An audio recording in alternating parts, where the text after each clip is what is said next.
Magandang gabi po. Ako nga pala si Rodel. Gusto ko lang ibahagi ang kwentong ito na nangyari noong taong 1977 sa isang liblib na baryo sa probinsya ng Capiz. Ang mga pangyayaring ito ay hinding-hindi ko malilimutan dahil personal ko itong nasaksihan. Sariwa pa sa alaala ko ang itsura ng baryo Arcangel. Hindi ito tulad ng mga baryo ngayon na may semento ang kalsada. Noon puro putik at masukal na kagubatan ang makikita mo. Tuwing sasapit ang 6:00 ng gabi, tikom na ang mga bibig ng mga tao at nakasara na ang mga bintana na gawa sa kapis. "Luis, siguraduhin mo nakasara ng maigi ang tarangkahan ng pinto," sabi ni Aling Vilma habang naglalagay ng asin sa bawat sulok ng kanilang bintana. "Opo, nanay. Pero bakit po ba kailangan ng laging may asin? Sabi ni Arnold, hindi naman daw totoo ang mga aswang eh." Sagot ni Luis habang hinihila ang mabigat na kahoy na pangtarangka. Si Luis ay isang batang lumaki sa poder ni Aling Vilma. Hindi siya tunay na anak, kundi kinukup lang siya ng matanda noong sanggol pa siya. Si Aling Vilma ay kilalang albularya sa kanilang baryo. Marami ang lumalapit sa kanya kapag may nakukulam o naiingkanto. Pero marami rin ang natatakot sa kanya dahil sa kakaiba niyang mga gamit sa loob ng bahay. "Huwag kang makikinig kay Arnold, Luis. Bata pa yon at walang alam sa dilim ng gabi dito sa ating probinsya." Seryosong dagdag ni Aling Vilma habang tinitignan ang labas ng bintana kung saan tanaw ang malaking puno ng balite. Isang gabi, habang naghahanda sila ng hapunan, may kumatok sa kanilang pinto. Malakas ang bawat katok, tila nagmamadali at puno ng takot. "Aling Vilma! Aling Vilma! Tulungan niyo po kami!" sigaw ng isang lalaki sa labas. Binuksan ni Luis ang pinto at nakita si Melvin, ang asawa ni Edna, na kapitbahay nila. Pawis na pawis si Melvin at maputlang maputla ang muka. "O Melvin, ano nangyari? Ba't ganyan ang itsura mo?" tanong ni Luis habang pinapapasok ang lalaki.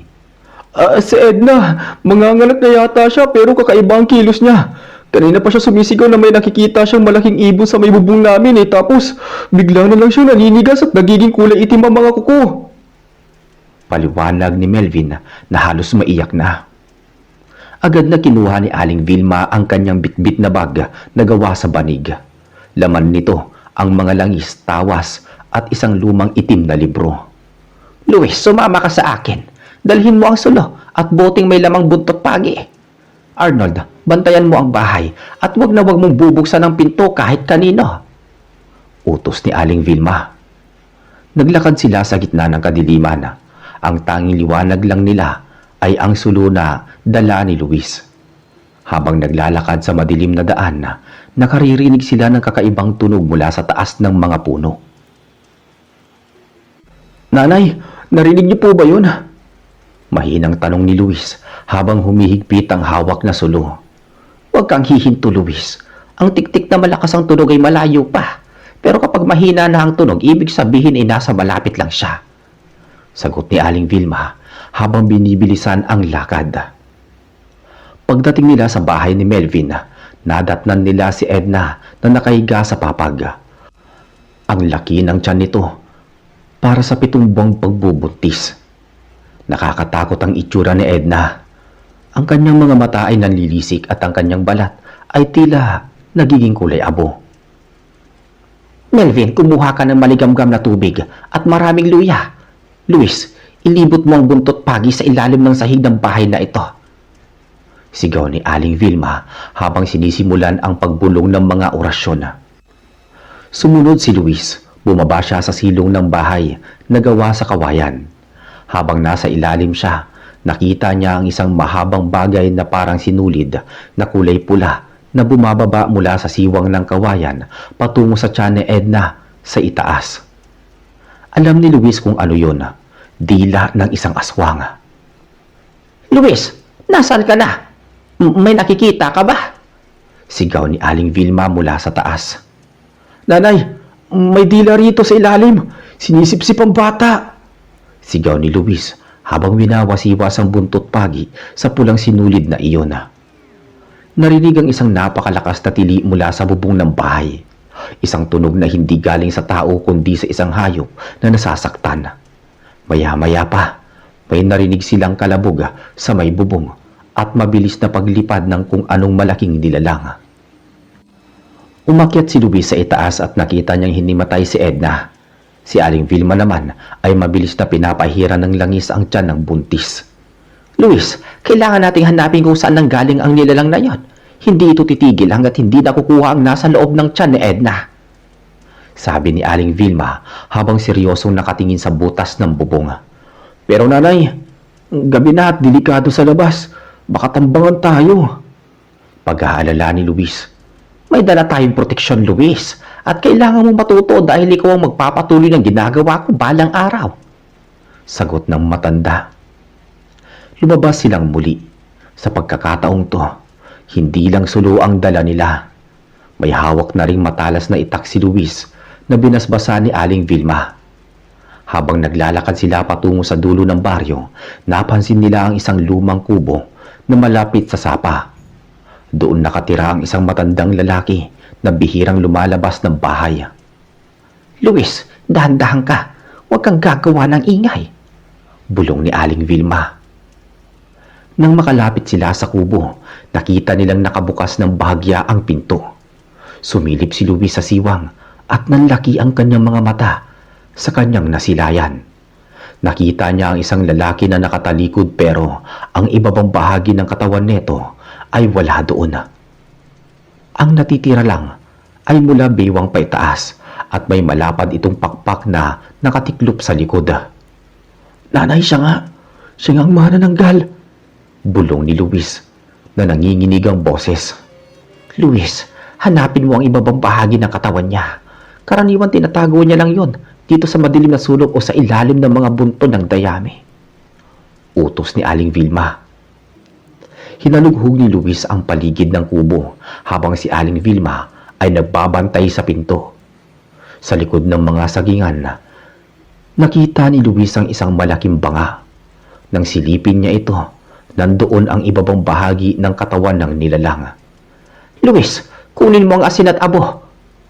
Bilisan mo! Sigaw ni Aling Vilma nang marinig nilang bumalik na ang itaas na bahagi ng nilalang mula sa himpapawid.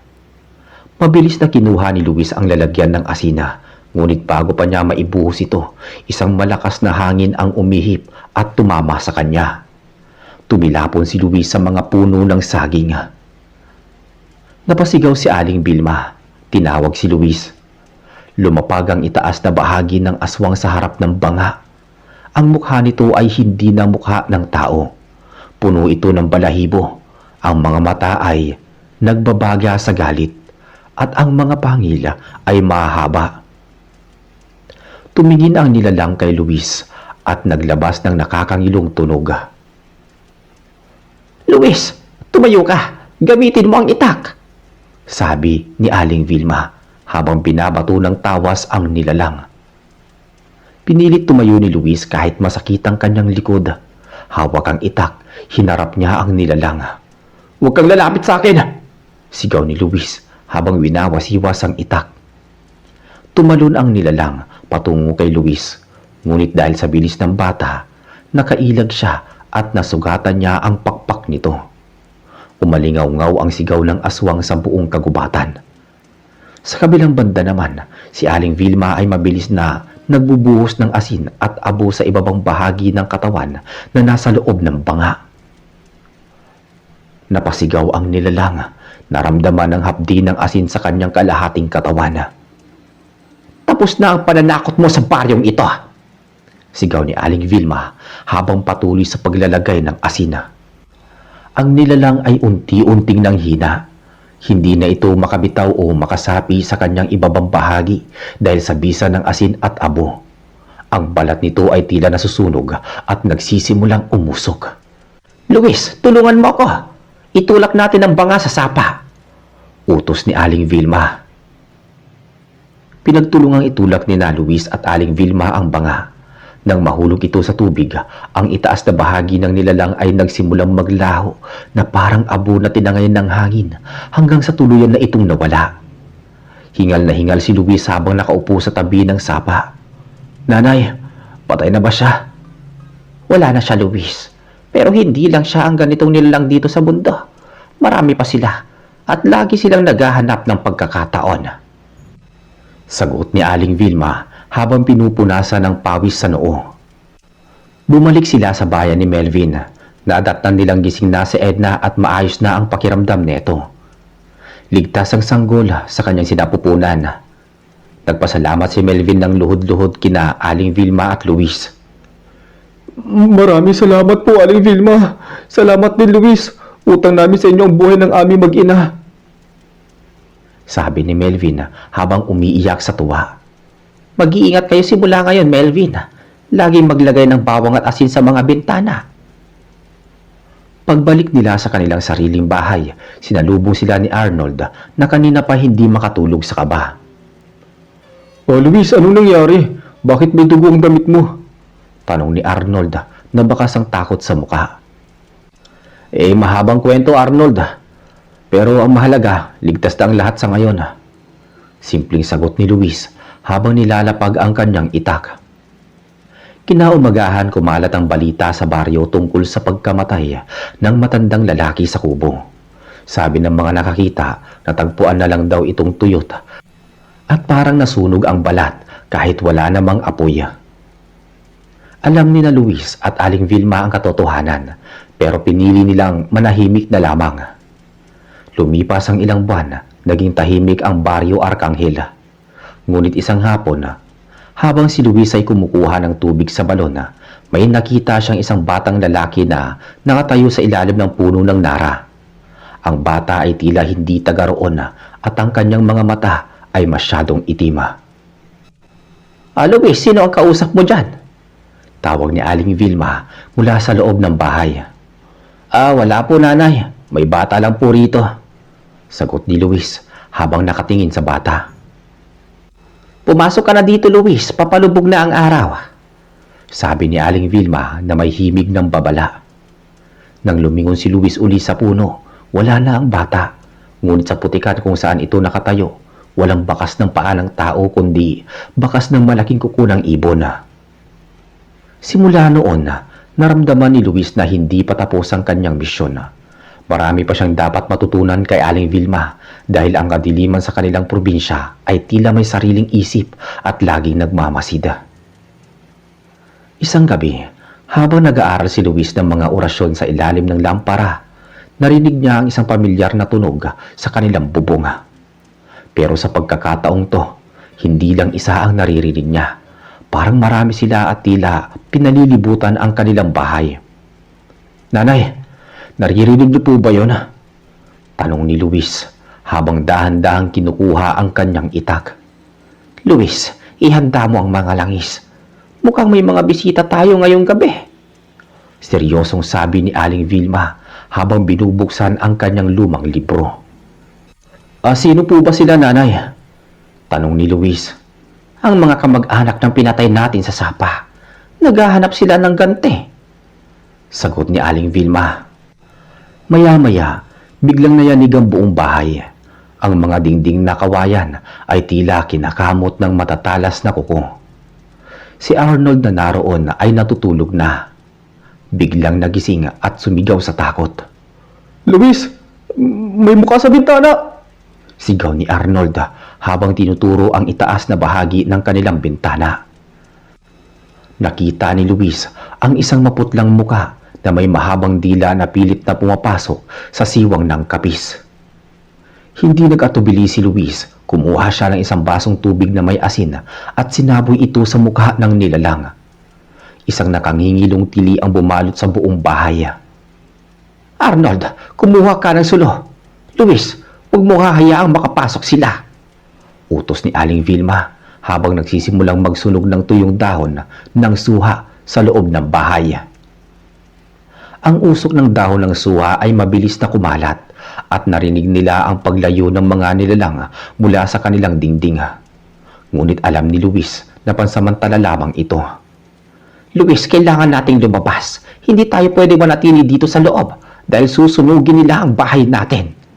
Sabi ni Aling Vilma nang mapansin ang mga talsik ng apoy na nagsisimulang mahulog mula sa bubunga. Pero nanay, mas marami sila sa labas. Mas mabuti nang lumaban sa labas kaysa mamatay na parang daga dito sa loob. Binuksan nila ang pinto. Sa labas nakita nila ang apat na nilalang na nakalutang sa hangin. Ang kanilang mga pakpak ay kasing lapad ng kumot at ang kanilang mga mata ay nagniningning sa kadiliman. Luis, sa kanan ka. Ako ang bahala dito sa gitna. Sigaw ni Aling Vilma. Nagsimula ang bakbakan sa bakuran ni na Aling Vilma. Si Luis ay buong tapang na nakikipagpalitan ng taga sa mga nilalang na sumusugod sa kanya. Kahit sugatan na ang kanyang braso, hindi siya tumigil. Para kay Nanay Vilma! Sigaw ni Luis habang tinatarak ang itak sa isa sa mga nilalang. Habang nagpapatuloy ang labanan, napansin ni Luis na isa sa mga nilalang ay papalapit kay Arnold. Naiwan ito sa may pintuan. Arnold! Tumakbo ka! Sigaw ni Luis. Ngunit bago pa makagalaw si Arnold, nahablot na siya ng nilalang at mabilis na pinalipad pa itaas. Luis, tulong! Sigaw ni Arnold habang papalayo sila sa lupa. Napasigaw si Luis at akmang susunod ngunit hinarang siya ng dalawa pang aswang. Luis, huwag kang mawawala ng konsentrasyon. Gamitin mo ang orasyon na tinuro ko sa iyo. Paalala ni Aling Vilma habang abala din sa pakikipaglaban sa pinakapinuno ng mga aswang. Ipinikit ni Luis ang kanyang mga mata at binigkas ang mga salitang matagal niya ng kinabisado. Sa ngalan ng proteksyon, ang dilim ay maglalaho. Biglang nagliwanag ang itak ni Luis. Isang puting liwanag ang bumalot sa talim neto. Sa isang malakas na hataw, nahiwa ni Luis ang hangin at isang enerhiya ang tumama sa mga aswang na nasa harap niya. Agad na naging abo ang mga ito. Tumingala si Luis at nakita niyang pababa na ang aswang na may tangay kay Arnold. Tila nawalan ito ng lakas dahil sa liwanag na inilabas ni Luis. Luis, saluhin mo si Arnold! Sigaw ni Aling Vilma. Tumalon si Luis at nasalo niya si Arnold bago pa ito tumama sa matigas na ugat ng puno. Ang aswang naman ay bumagsak sa lupa at agad na tinapos ni Aling Vilma gamit ang kanyang binditadong langis. Nang matapos ang labanan, tanging katahimikan na lang ang namayani sa paligid. Ang abo ng mga nilalang ay tinangay ng hangin. Si Luis, Arnold at Aling Vilma ay nakatayo sa gitna ng bakuran. Nanay, tapos na ba talaga? Tanong ni Luis habang tinutulungang tumayo si Arnold. Sa gabing ito, oo. Pero ang kwento ng mga katulad natin, Luis, ay hindi natatapos hanggat may dilim sa paligid. Sagot ni Aling Vilma habang nakatingin sa papalapit na liwanag ng umaga. Handa na po ako, nanay, kahit ano pang dumating. Determinadong sabi ng binata. Naglakad sila pabalik sa loob ng kanilang bahay na bahagyang nasira ng labanan. Alam ni Luis na simula pa lang ito ng kanyang mahabang paglalakbay bilang tagapangalaga ng kanilang baryo laban sa mga hindi nakikitang panganib.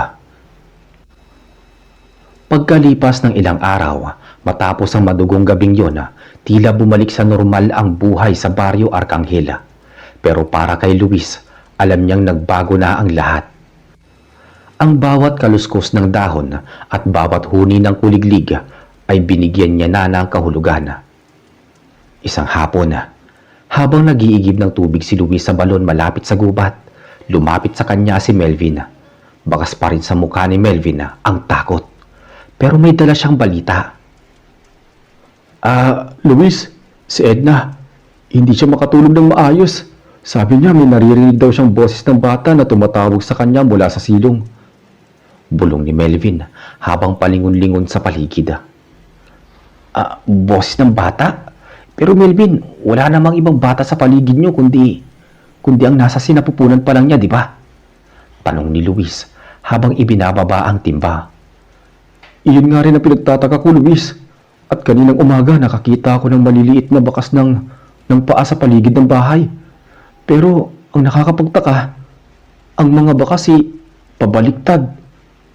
Ang sakong Nasa harap, ang mga daliri nasa likod. Paliwanag ni Melvin. Agad na kinabahan si Luis. Naalala niya ang mga kwento ni Aling Vilma tungkol sa mga nilalang na hindi aswang, kundi mga engkanto na naninirahan sa mga punso o malalaking puno. Melvin, umuwi ka na. At wag na wag mong iiwan si Edna. Sabihin mo to kay Nanay Vilma. Bili ni Luis. Pagdating sa bahay, nadatnan ni Luis si Aling Vilma na nag-aayos ng mga pinatuyong dahon ng makabuhay. Nanay Vilma, si Melvin.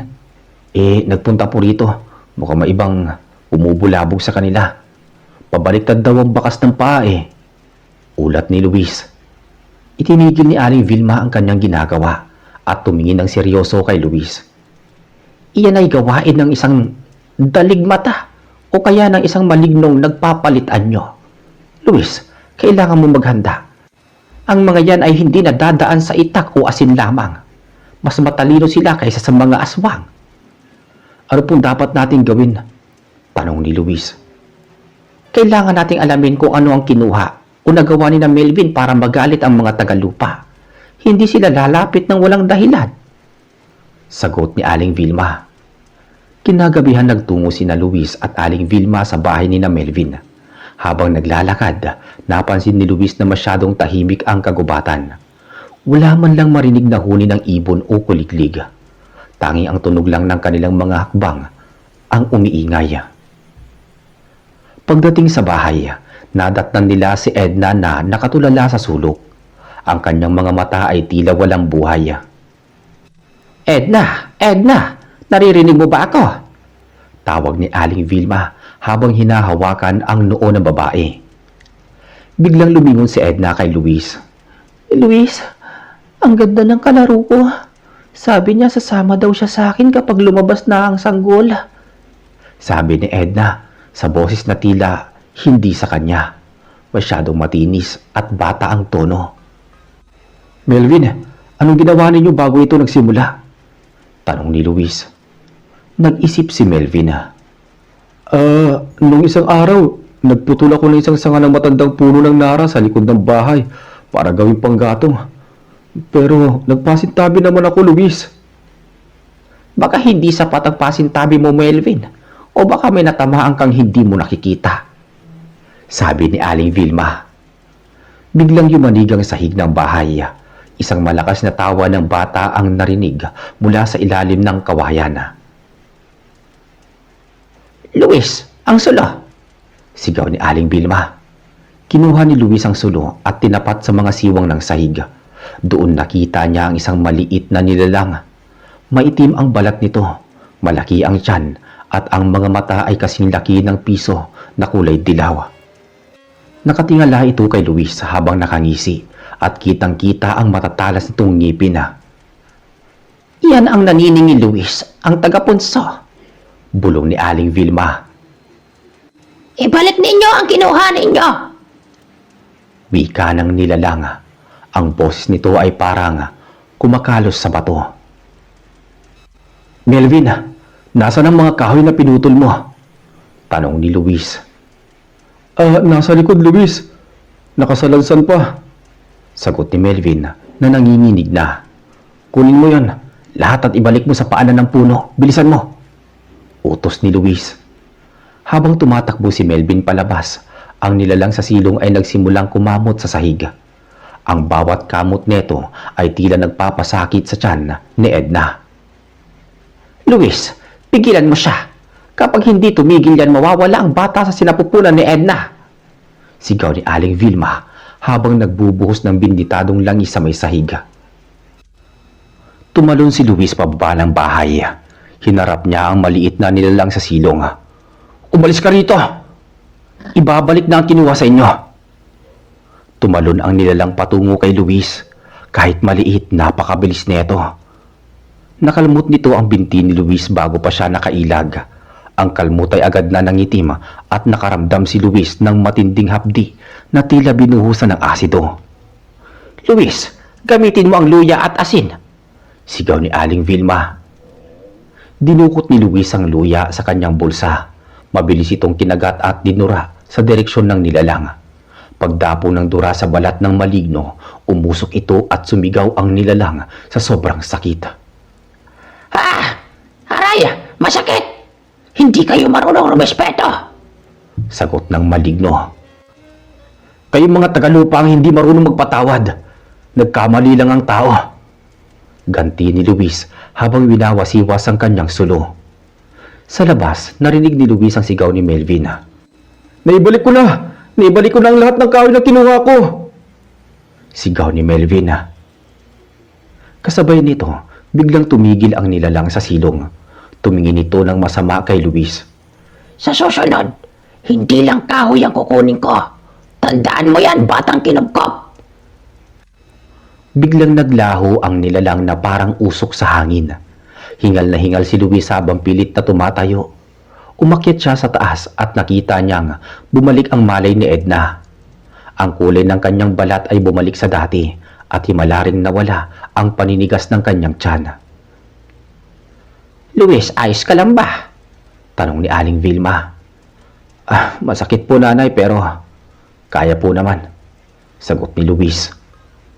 Kumuha si Aling Vilma ng ilang dahon at idinikdik ito para itapal sa sugat ni Luis.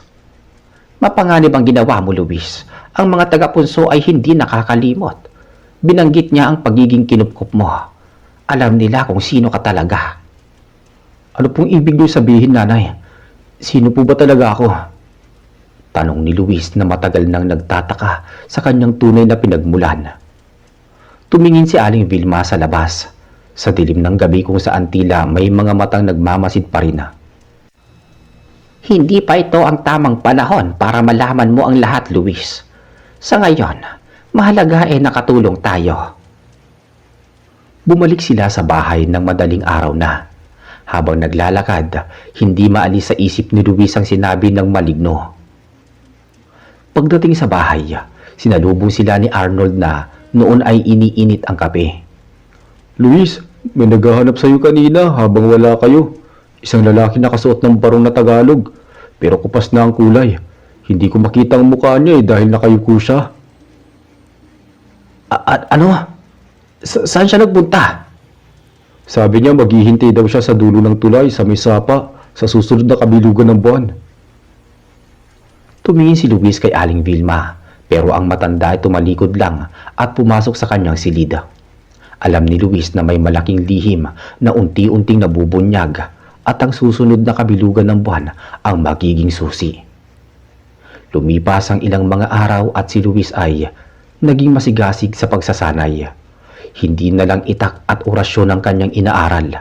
Tinuruan na rin siya ni Aling Vilma kung papaano makiramdam sa hangin at kung papaano makipag-usap sa mga kaluluwang ligaw. Isang hapon na, habang nag-iinsayo si Luis sa likod ng bahay, may napansin siyang kakaiba sa puno. May mga nakasabit na mga itim na tela sa mga sanga nito. Luis, huwag mong lalapitan ng punong yan. Sabi ng mga matatanda, diyan daw nagtitipo ng mga di kapiling kapag may malaking mangyayari sa baryo. Arnold, napapansin mo ba? Tila nagiging mas madalas ang kababalagan dito simula ng labanan natin ng mga aswang. Sabi ni Luis.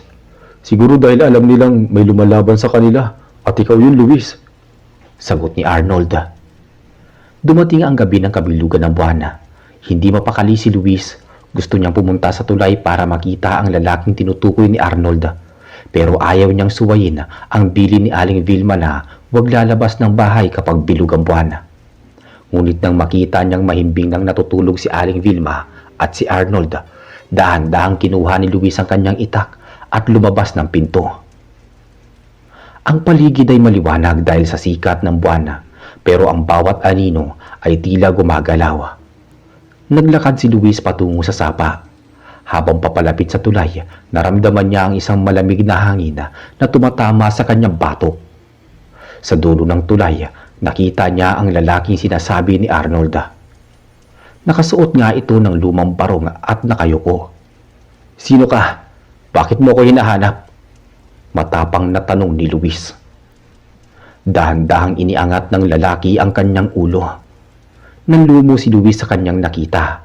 Ang lalaki ay walang muka. Puro lang itong patag na balat. Walang mata, walang ilong.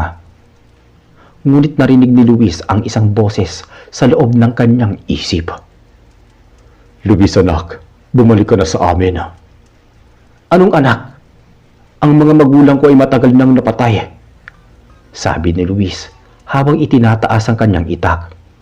Ang mga magulang mo ay hindi namatay, Luis. Ipinadala ka lang sa mundong ito para iligtas ka sa aming mga kaaway. Pero ngayon, kailangan ka na ng iyong tunay na pamilya sa kabilang panig. Wika ng boses. Biglang may lumitaw ng mga itim na anino mula sa ilalim ng tulay. Pinalibutan nila si Luis. Ang tubig sa sapa ay nagsimulang mag-apoy ng kulay asula. Hindi ako sasama sa inyo! Si Ali Vilma ang nanay ko! Sigaw ni Luis habang winawasiwas ang kanyang itak. Nagsimulang umatake ang mga nilalang. Ang bawat daplis nila sa balat ni Luis ay nagiiwan ng panlalamig o yelo. Pakiramdam ni Luis ay naninigas ang kanyang buong katawan. Sa gitna ng kaguluhan, isang malakas na sigaw ang narinig mula sa likuran. Luis! Yumuko ka! Si Aling Vilma, hawak niya ang isang sulo na may kakaibang apoy na kulay lila. Isinabon niya ang ilang pulbos sa may hangin at biglang sumiklab ang paligid ng tulay. Umalis kayo! Hindi pa oras para makuha niyo siya! Sigaw ni Aling Vilma habang nagbabato ng mga tawas na may nakasulat na orasyon. Ang lalaking walang muka ay tumingin kay Aling Vilma. Vilma, alam mong hindi mo siya habang buhay na matatago. Siya ay anak ng Haring Engkanto ng Ilaya. Darating ang panahon na kukunin namin ang amin. Kasabay ng isang malakas na pagsabo ng usok, nawala ang lalaki at ang mga nilalang. Naiwan si Luis na nanginginig sa sahig ng tulay. Nilapitan siya ni Aling Vilma at niyakap. Sabi ko sa iyo, huwag kang lalabas, Luis. Nanay Vilma, totoo po ba? Anak ako ng engkanto? Tanong ni Luis habang umiiyak. Tumingin si Aling Vilma sa kanya ng may halong lungkot at pagmamahal. Luis, nahanap kita sa gitna ng gubat noong sanggol ka pa. Nakabalot ka sa tilang ginto at may proteksyon ng mga engkanto. Alam kong darating ang araw na ito, pero hindi ko akalain na sa ganito kaaga. Kaya po ba marunong ako ng mga ganitong bagay? Kaya po ba hindi ako tinatablan ng ilang sumpa? Tanong ni Luis. Oo, Luis. Ang dugo mo ay hindi purong tao, pero ang puso mo, ang pagpapalaki ko sa iyo ay bilang isang tao. Iyan ang magiging kalakasan mo o kahinaan mo sa hinaharap. Paliwanag ni Aling Vilma. Umalik sila sa bahay, pero alam ni Luis na hindi na magiging gaya ng dati ang lahat. Ang Baryo Arcangel ay hindi na lang basta baryo para sa kanya. Ito na ang hangganan ng dalawang mundo na pilit siyang hinihila sa magkabilaang panig. Lumipas pa ang buwan. Nanganak si Edna ng isang malusog na sanggol na lalaki. Pinangalanan nila itong Luisito bilang pasasalamat kay Luis. Pero sa likod ng saya, may banta pa rin nararamdaman si Luis. Isang araw habang naglalakad si Luis sa palengke ng bayan, may napansin siyang kakaibang mga tao. Nakasuot sila ng mga itim na kapa at hindi sila nagsasalita. Saan man sila magpunta, namamatay ang mga pananim at nagkakasakit ang mga hayop. Luis, nakikita mo ba yun? Sabi ni Itay, sila daw ang mga sundo ng dilim. Galing daw sila sa kabilang bundok. Nararamdaman ko sila, Arnold. Hindi sila galing dito. Sabi ni Luis habang hinihigpitan ng hawak sa kanyang bag na may lamang mga gamot at proteksyon. Nang gabing yun, isang malakas na bagyo ang tumama sa baryo. Pero hindi ito ordinaryong bagyo. Ang ulan ay kulay pula at ang hangin ay amoy na bubulok na karne. Luis, Arnold, pumasok kayo sa loob ng bilog. Sigaw ni Aling Vilma habang gumuguhit ng malaking proteksyon sa sahig ng kanilang bahay gamit ang asin at abo ng palaspas. Nanay, ano po bang nangyayari? Ang sundo ay narito na. Hindi lang ikaw ang pakay nila, Luis, Gusto nilang sakupin ang buong baryo para gawing kaharian ng kadiliman. Sagot ni Aling Vilma na bakas ang pag-aalala. Biglang nawasak ang pinto ng kanilang bahay. Pumasok ang 3 lalaking nakakapa. Sa likod nila, nakatayo ang lalaking walang muka na nakita ni Luis sa tulay. Vilma, tapusin na natin to. Ibigay mo sa amin ang bata at hayaan namin mabuhay ang mga tao sa baryo. Wika ng boses sa isip ni Luis. Hindi ko ibibigay si Luis sa inyo. Sigaw ni Aling Vilma habang tinataas ang kanyang mga kamay para mag-orasyon. Ngunit bago pa man matapos ni Aling Vilma ang kanyang sasabihin, itinaas ng lalaki na walang muka ang kanyang kamay at isang itim na enerhiya ang tumama sa matanda. Tumilapo si Aling Vilma sa dingding at nawalan ng malaya. Nanay! Sigaw ni Luis. Luis, tumakbo ka na. Ako na ang bahala rito. Ngunit sa isang kumpas lang, tumilapon din si Arnold. Ngayon si Luis na lang ang nakatayo sa harap ng mga nilalang. Luis, tanggapin mo lang yung kapalaran. Sabi ng lalaking walang muka habang lumalapit. Huminga ng malalim si Luis. Naalala niya ang lahat ng turo ni Aling Vilma. Naalala niya ang liwanag na lumalabas sa kanyang itak noong nakaraang laban. Hindi ako basta-basta susuko, sigaw ni Luis. Sa pagkakataong to, hindi lang ang itak ang nagliwanag. Ang buong katawan ni Luis ay binalot ng isang ginintuang liwanag. Ang kanyang mga mata na dati ay kulay kape ay naging kulay ginto. Anong nangyayari? Gulat na wika ng lalaking walang muka. Ang kapangyarihan ni Luis bilang anak ng Haring Engkanto ay unti-unti nang nagigising dahil sa matinding galit at kagustuhang protektahan ang kanyang pamilya. Umalis kayo sa bahay na to! Ngayon din! Dagundong ng boses ni Luis na tila nanggagaling sa kailaliman ng lupa. Isang malakas na pagsabog ng liwanag ang nagmula kay Luis. Ang mga sundong engkanto ay agad na nalusaw sa tindi ng liwanag. Ang lalaking walang muka ay napilitang umatras habang nasusunog ang kanyang kapa. Hinding-hindi ito ang huli, Luis. Babalik kami. May mas malakas na persa.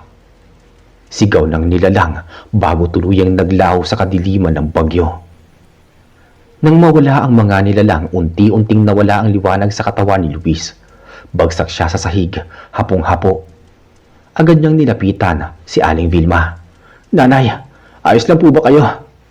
Bulong ni Luis habang umiiyak. Dahan-dahang iminulat ni Aling Vilma ang kanyang mga mata. Luis, ang liwanag nakita ko. Opo, nanay. Wala na po sila. Sagot ni Luis. Tinulungan din nila si Arnold na magising.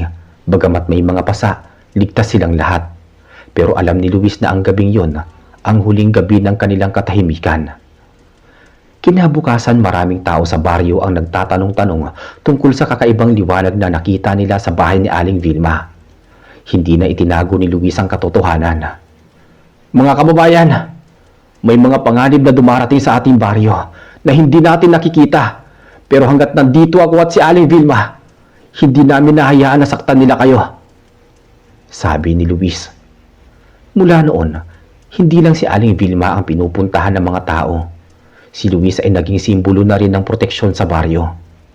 Tinawag siyang ang bantay ng Ilaya.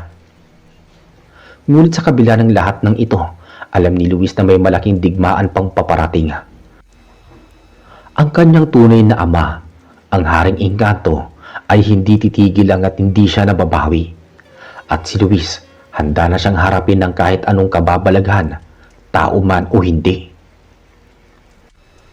Matapos ang gabing yon ng pagsabog ng liwanag, hindi na naging pareho ang pagtingin ng tao sa baryo Arcangel kay Luis. May halong paggalang at takot ang bawat titig na ipinupukol sa kanya. Si Aling Vilma naman ay unti-unti nang nangihina.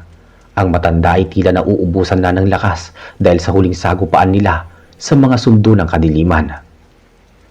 Isang hapon na, habang nakaupo si Luis sa tabi ng higaan ni Aling Vilma, hinawakan ng matanda ang kanyang kamay. Luis, anak, nararamdaman ko na ang tawag ng lupa. Hindi ko na kayang itago ang iyong tunay na ningning. Mahinang sabi ni Aling Vilma habang pilit na ngumingiti. Nanay Vilma, huwag po kayo magsalita ng ganyan. Marami pa po kayo tinuturo sa akin. Sagot ni Luis habang pinipigilan ang pagtulo ng kanyang luha. Naituro ko na lahat sa iyo ng mahalaga, Luis. Ang pagpili na maging mabuti sa gitna ng kadiliman. Kahit na may dugo kang engkanto, ang pagkatao mo ay nagpapatakbo sa iyong puso. Bilin ni Aling Vilma. Kinagabihan habang binabantayan ni na Arnold at Luis ang matanda, biglang umihip ang isang napakalamig na hangin sa loob ng bahay. Hindi ito ang hangin na presensya ng mga aswanga. Ito ay mabango, amoy sampagita at basang lupa. Lumitaw sa gitna ng silid ang isang matangkad na lalaki. Wala na itong kapa at sa pagkakataong to, meron na itong muka. Isang mukhang kamukha ni Luis. Ngunit may mga matang kulay pilak. Sino ka? Tanong ni Arnold habang pilit na tumatayo para protektahan ang kanyang mga kaibigan. Ako ang Haring Malaya ng Ilaya. Naparito ako para hindi sa digmaan, kundi para sa aking anak. Wika ng hari. Tumingin si Luis sa kanyang ama. Hindi ako sasama sa inyo kung sasaktan mo ang mga tao rito, lalo na si Nanay Vilma. Ngumiti ang hari, isang ngiting puno ng lungkot. Alam ko, Luis, hindi ako naparito para sa digmaan. Naparito ako para bigyan ng kapayapaan ng babae nag-aruga sa aking anak nung hindi ko maagawa dahil sa sumpa ng aming kaharian. Wika ng hari. Lumapit ang hari kay Aling Vilma at ipinatong ang kanyang kamay sa noo ng matanda. Isang malambot na liwanag ang lumabas at sa isang iglap, ang kulubot na balat ni Aling Vilma ay tila kuminis at ang kanyang paghinga ay biglang naging panatag. Luis, ang buhay niya ay dugtong sa aking kapangyarihan. Hindi na siya magdurusa sa sakit, pero darating ang panahon na kailangan mo ring bumisita sa Ilaya para tanggapin ang iyong korona. Sabi ng lalaki, bago unti-unting naglaho. Lumipas ang mga taon, ang pangyayari ay naging bahagi na lang ng mga kwentong bayan sa probinsya. Si Aling Vilma ay nabuhay pa ng matagal na panahon. Tila hindi tumatanda hanggang sa payapa siyang pumanaw sa kanyang pagtulog sa ilalim ng pagbabantay ni Luis. Si Arnold naman ay naging katuwang ni Luis sa pagpapanatili ng katahimikan sa Baryo Arcangel. Sila ang naging takbuhan ng mga tao kapag may mga hindi mapaliwanag na pangyayari sa bukid o sa gubat. Si Luis, ang batang kinupkup ng matandang albularyo, ay nanatili sa baryo. Bagamat alam niyang may trono siyang hinihintay sa kabilang mundo, mas pinili niyang maging tao. Tuwing kabilugan ng buwan, makikita si Luis na nakatayo sa tulay ng sapa. Tinitignan ang kanyang anino sa tubig. Isang aninong may pakpak at korona. Ngunit ang mga kamay ay puno ng kalyo mula sa paggawa ng mabuti sa kanyang kapwa mortal. Dito nagtatapos ang kwento ni Luis, ang tagapagtanggol ng Baryo Arcangel, na nagpatunay na ang tunay na lakas ay wala sa dugo, kundi sa pagmamahal ng mga tao nga nagpalaki sa iyo. Maraming salamat sa pakikinig. Hanggang sa muli.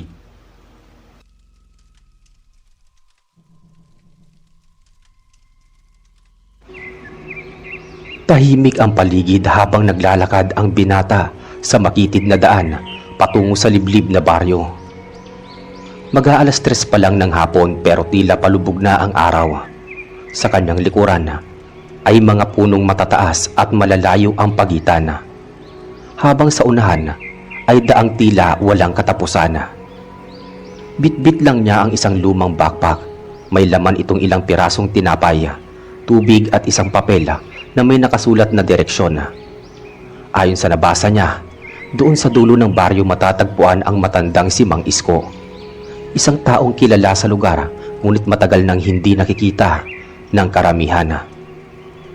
Sa bawat hakbang, napapansin niyang pabigat ng pabigat ang hangin.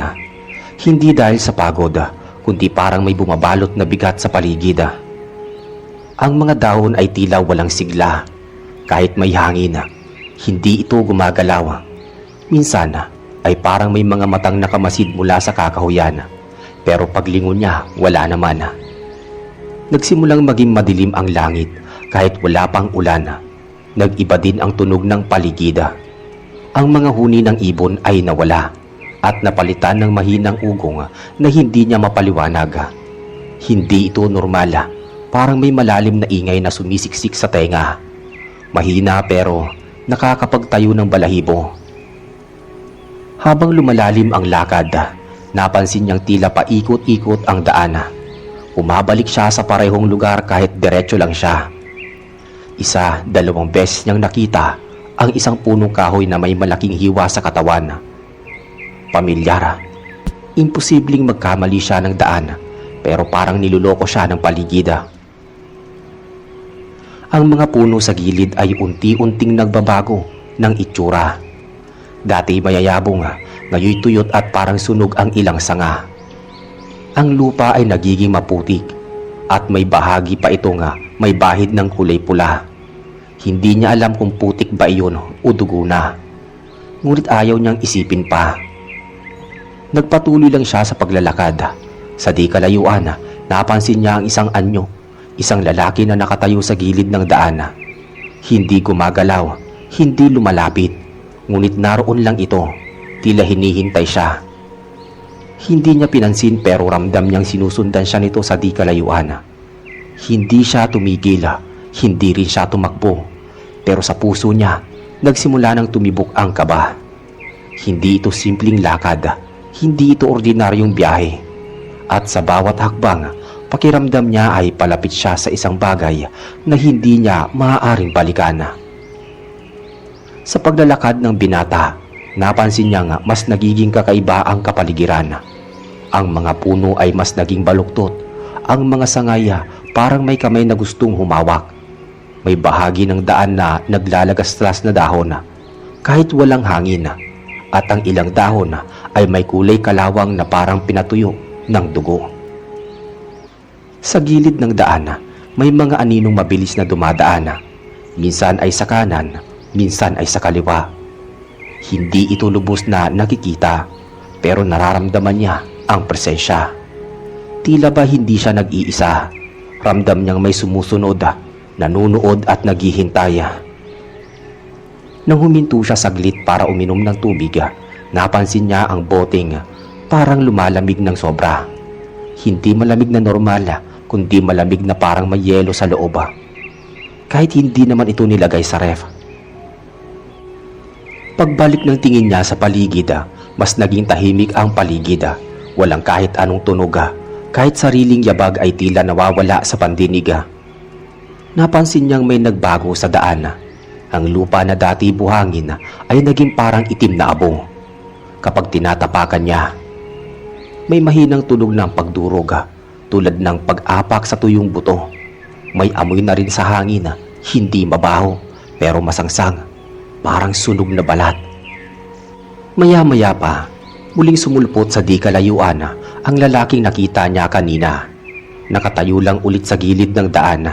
Hindi gumagalaw, walang reaksyon, hindi maaninag ng buo ang muka, pero sigurado siyang ito rin ang lalaking nakita niya dati pa. At ngayon, mas malapit na ito kaysa sa dati. Patuloy siyang naglakad, pinipilit iwaksi ang kaba, ngunit ang paligid ay unti-unting lumalabo. Ang mga puno ay tila lumalapit kahit hindi naman siya gumagalaw sa gilid. Ang liwanag mula sa langit ay unti-unting nauupos, parang kandilang nauubos ang ilaw. Biglang napansin niya ang isang bahay kubo. Abandonado ito, kalahating giba at natatakpan ng damo. Doon sa mismong pintuan nito ay may nakasabit na palaspas na tuyo na, at sa ilalim isang manika na walang mata. Wala siyang balak lumapit pero parang humihila ang lugar. May lakas na parang gustong pumasok siya. Ngunit mas pinili niyang magpatuloy. Habang lumalakad, mas ramdam niya ang bigat sa katawan. Hindi ito pagod, kundi para bang may humihila sa kanya pabalik. Gusto siyang pigilan ng lugar. Ayaw siyang payagang makarating kay Mang Isko. At sa dulo ng kalsada, aninag niya ang isang maliit na tulay. Luma, may lumang lubid sa gilid at sa ilalim nito ay hindi ilog kundi itim na tubig. Tila langis o putik na buhay. Walang dumadaloy pero gumagalaw ito, paikot-ikot at dahan-dahan. Alam ng binata sa sarili niya, pagkatapos ng tulay na ito, wala nang atrasan. Habang nakatayo sa harap ng tulay, tila huminto ang oras. Hindi siya makagalaw kaagad. May malamig na ihip ng hangin na biglang tumaan sa batok niya, tila bulong ng hindi nakikitang nilalang. Ang tulay ay umiingit kahit wala namang gumagalaw dito. Parang may dumadaan pero hindi nakikita ng mata. Sa ilalim ang itim na tubig ay nagsimulang magkaroon ng mga bula. Maliliit sa simula pero unti-unting lumalaki. Sa gitna ng tubig, may parang mababaw na hubog. Hindi siya sigurado kung isda ba iyon, unggoy o kamay. Ngunit bago pa niya matukoy, lumubog muli ito at nawala. Dahan-dahang tumapak ang binata sa unang tabla ng tulay. Umingit ito ng malakas. Ang tunog ay tumutunog sa buong paligid. At saglit na parang natahimik ang lahat. Kahit ang ihip ng hangin ay tumigil. Parang pinagmamasdan siya ng kagubatan mismo. Sa gitna ng tulay napahinto siya. Mula doon may tanaw siyang kakaiba. Sa kabilang dulo ng daan ay may hamog na makapala. Pero sa ilalim nito ay may mga aninong gumagalaw. Hindi niya maaninag kung mga tao ba o hindi. Ang iba ay parang gumagapang, ang ilan ay tila lumulutang. Sa sobrang kapal ng hamog, hindi niya makita ang lupang tinatapakan ng kabilang bahagi. Ngunit alam niya, kailangan niyang tumawid. Walang balikan. Lumingon siya sa likod at sa gulat niya, wala na ang daan. Walang puno, walang simula. Parang tinanggal siya sa mundo. Sa pagkabigla, napatingin siya sa may mga kamay niya. Marumi ito, may bahid ng putik at sugat na hindi niya naalala kung kailan niya nakuha. Ang mga kuko niya ay bahagyang itim at ang balat niya ay nanlalamig. Parang unti-unti siyang sinisipsip ng lamig ng lugar. Pagsapit sa dulo ng tulay, biglang huminto ang hamog. Bigla itong humawi ng parang may malakas na hangin na tumulak mula sa kalagitnaan. At sa harap niya, bumungad ang isang kakaibang tanawin. Ang mga puno'y dati malalabay, ngayon ay parang mga poste ng krus. May nakasabit na kung ano sa mga sanga. Ang mga ibon ay hindi lang patay, kundi nakatusok sa mga tinik ng kahoy. At sa lupa, may mga bakas ng paa. Hindi pangkaraniwan, mahaba, parang hindi tao ang gumawa. Wala na siyang naririnig, wala na ring kabog ng puso. Ang paligid ay parang patay, ngunit alam niyang hindi siya nag-iisa. Isang hakbang pa at maririnig niya may humihinga sa likod. Pero nang lumingon siya, wala namang tao. Nagpatuloy sa paglalakad ang binata matapos tumawid sa tulay. Sa bawat hakbang niya sa bagong landas, ramdam niya ang kakaibang bigat sa kanyang balikat. Parang may nakasunod na hindi mabigat sa mata, pero ramdam ng balat. Sa di kalayuan ay may figura ng isang matandang lalaki. Nakayuko, tila hinihintay siya. Habang papalapit, may lumilinaw ang itsura ng matanda. Payat ito, may yuko ang likod at nakasuot ng lumang damit na kulay abong putik. Ang balat ay kulubot, parang tuyong dahon na. Ngunit ang pinaka nakakagulat ay ang mukha nito. Maputla, halos kulay abo, at ang mga mata mapurola, walang kinanga. Tila pamilyar ang figura. Alam niyang ito si Mang Isko, pero may mali. Habang papalapit, biglang may malamig na hangin na dumaan sa pagitan nila. Sa isang iglap, nagbago ang paligid. Ang mga puno sa likod ng matanda ay tila naging mga anino. Ang lupa ay unti-unting nagkaroon ng lamat, parang binuka ng hindi nakikitang puwersa. Sa kanyang paningin, unti-unting nagbago ang anyo ni Mang Isko. Hindi biglaan, kundi mabagal at nakakakilabot. Ang balat ng matanda ay tila unti-unting natutuklap at sa ilalim nito ay hindi laman, kundi parang abo. Ang mga mata nito ay lumalim at ang bibig ay bahagyang nakangiti na parang may itinatagong sikreto. Hindi pa rin nagsasalita si Mang Isko, ngunit tila ba nakakapagsalita ang presensya niya. Sa katahimikan ng paligid parang sumisigaw ang mga aninong pumapaligid. Mula sa lupa, may mga kamay na unti-unting lumilitaw. Hindi para humatak, kundi para sumaksi. Ang binata ay napahinto. Tila nalilito ang kanyang utak. Hindi niya na alam kung gising pa ba siya o nananaginip. Ngunit alam niya sa kanyang sarili, may hindi totoo, may hindi tama. At doon sa pinakagitna ng kagubatan, sa gitna ng katahimikan at kadiliman, unti-unting dumapo sa kanya ang katotohanan. Si Mang Isko ay matagal nang patay. At mula kanina, mula pa sa simula ng kanyang biyahe, hindi niya alam na multo na pala ang kasama niya. Lumingon siya sa likod. Ang daan pabalik ay wala na. Wala na rin ang liwanag ng langit. Ang mga puno'y dati ay tuyo. Ngayon ay may mga nakasabit na katawan, nakabaliktad, nakabigti. May mga mata na nakatitig sa kanya kahit wala ng buhay. Sa gilid ng kanyang paningin ay gumalaw ang mga aninong mabagal ang galaw. Lumapit, walang tunog. Ang lupa ay nagsimulang umalog. Hindi malakas pero sapat para mabasag ang kaba sa kanyang dibdib. Maya-maya pa, biglang nagdilim ang paligid. Hindi dahil sa gabi kundi parang tinakpan ng isang malaking anino ang buong kagubatan. At sa harap niya, si Mang Isko ay nawala na. Naiwan lang ang kanyang sombrero at isang papel na may sulat na hindi niya maalala kung siya ba ang nagsulat. Ngunit sa sandaling yun, alam niyang hindi na siya bisita sa lugar na ito.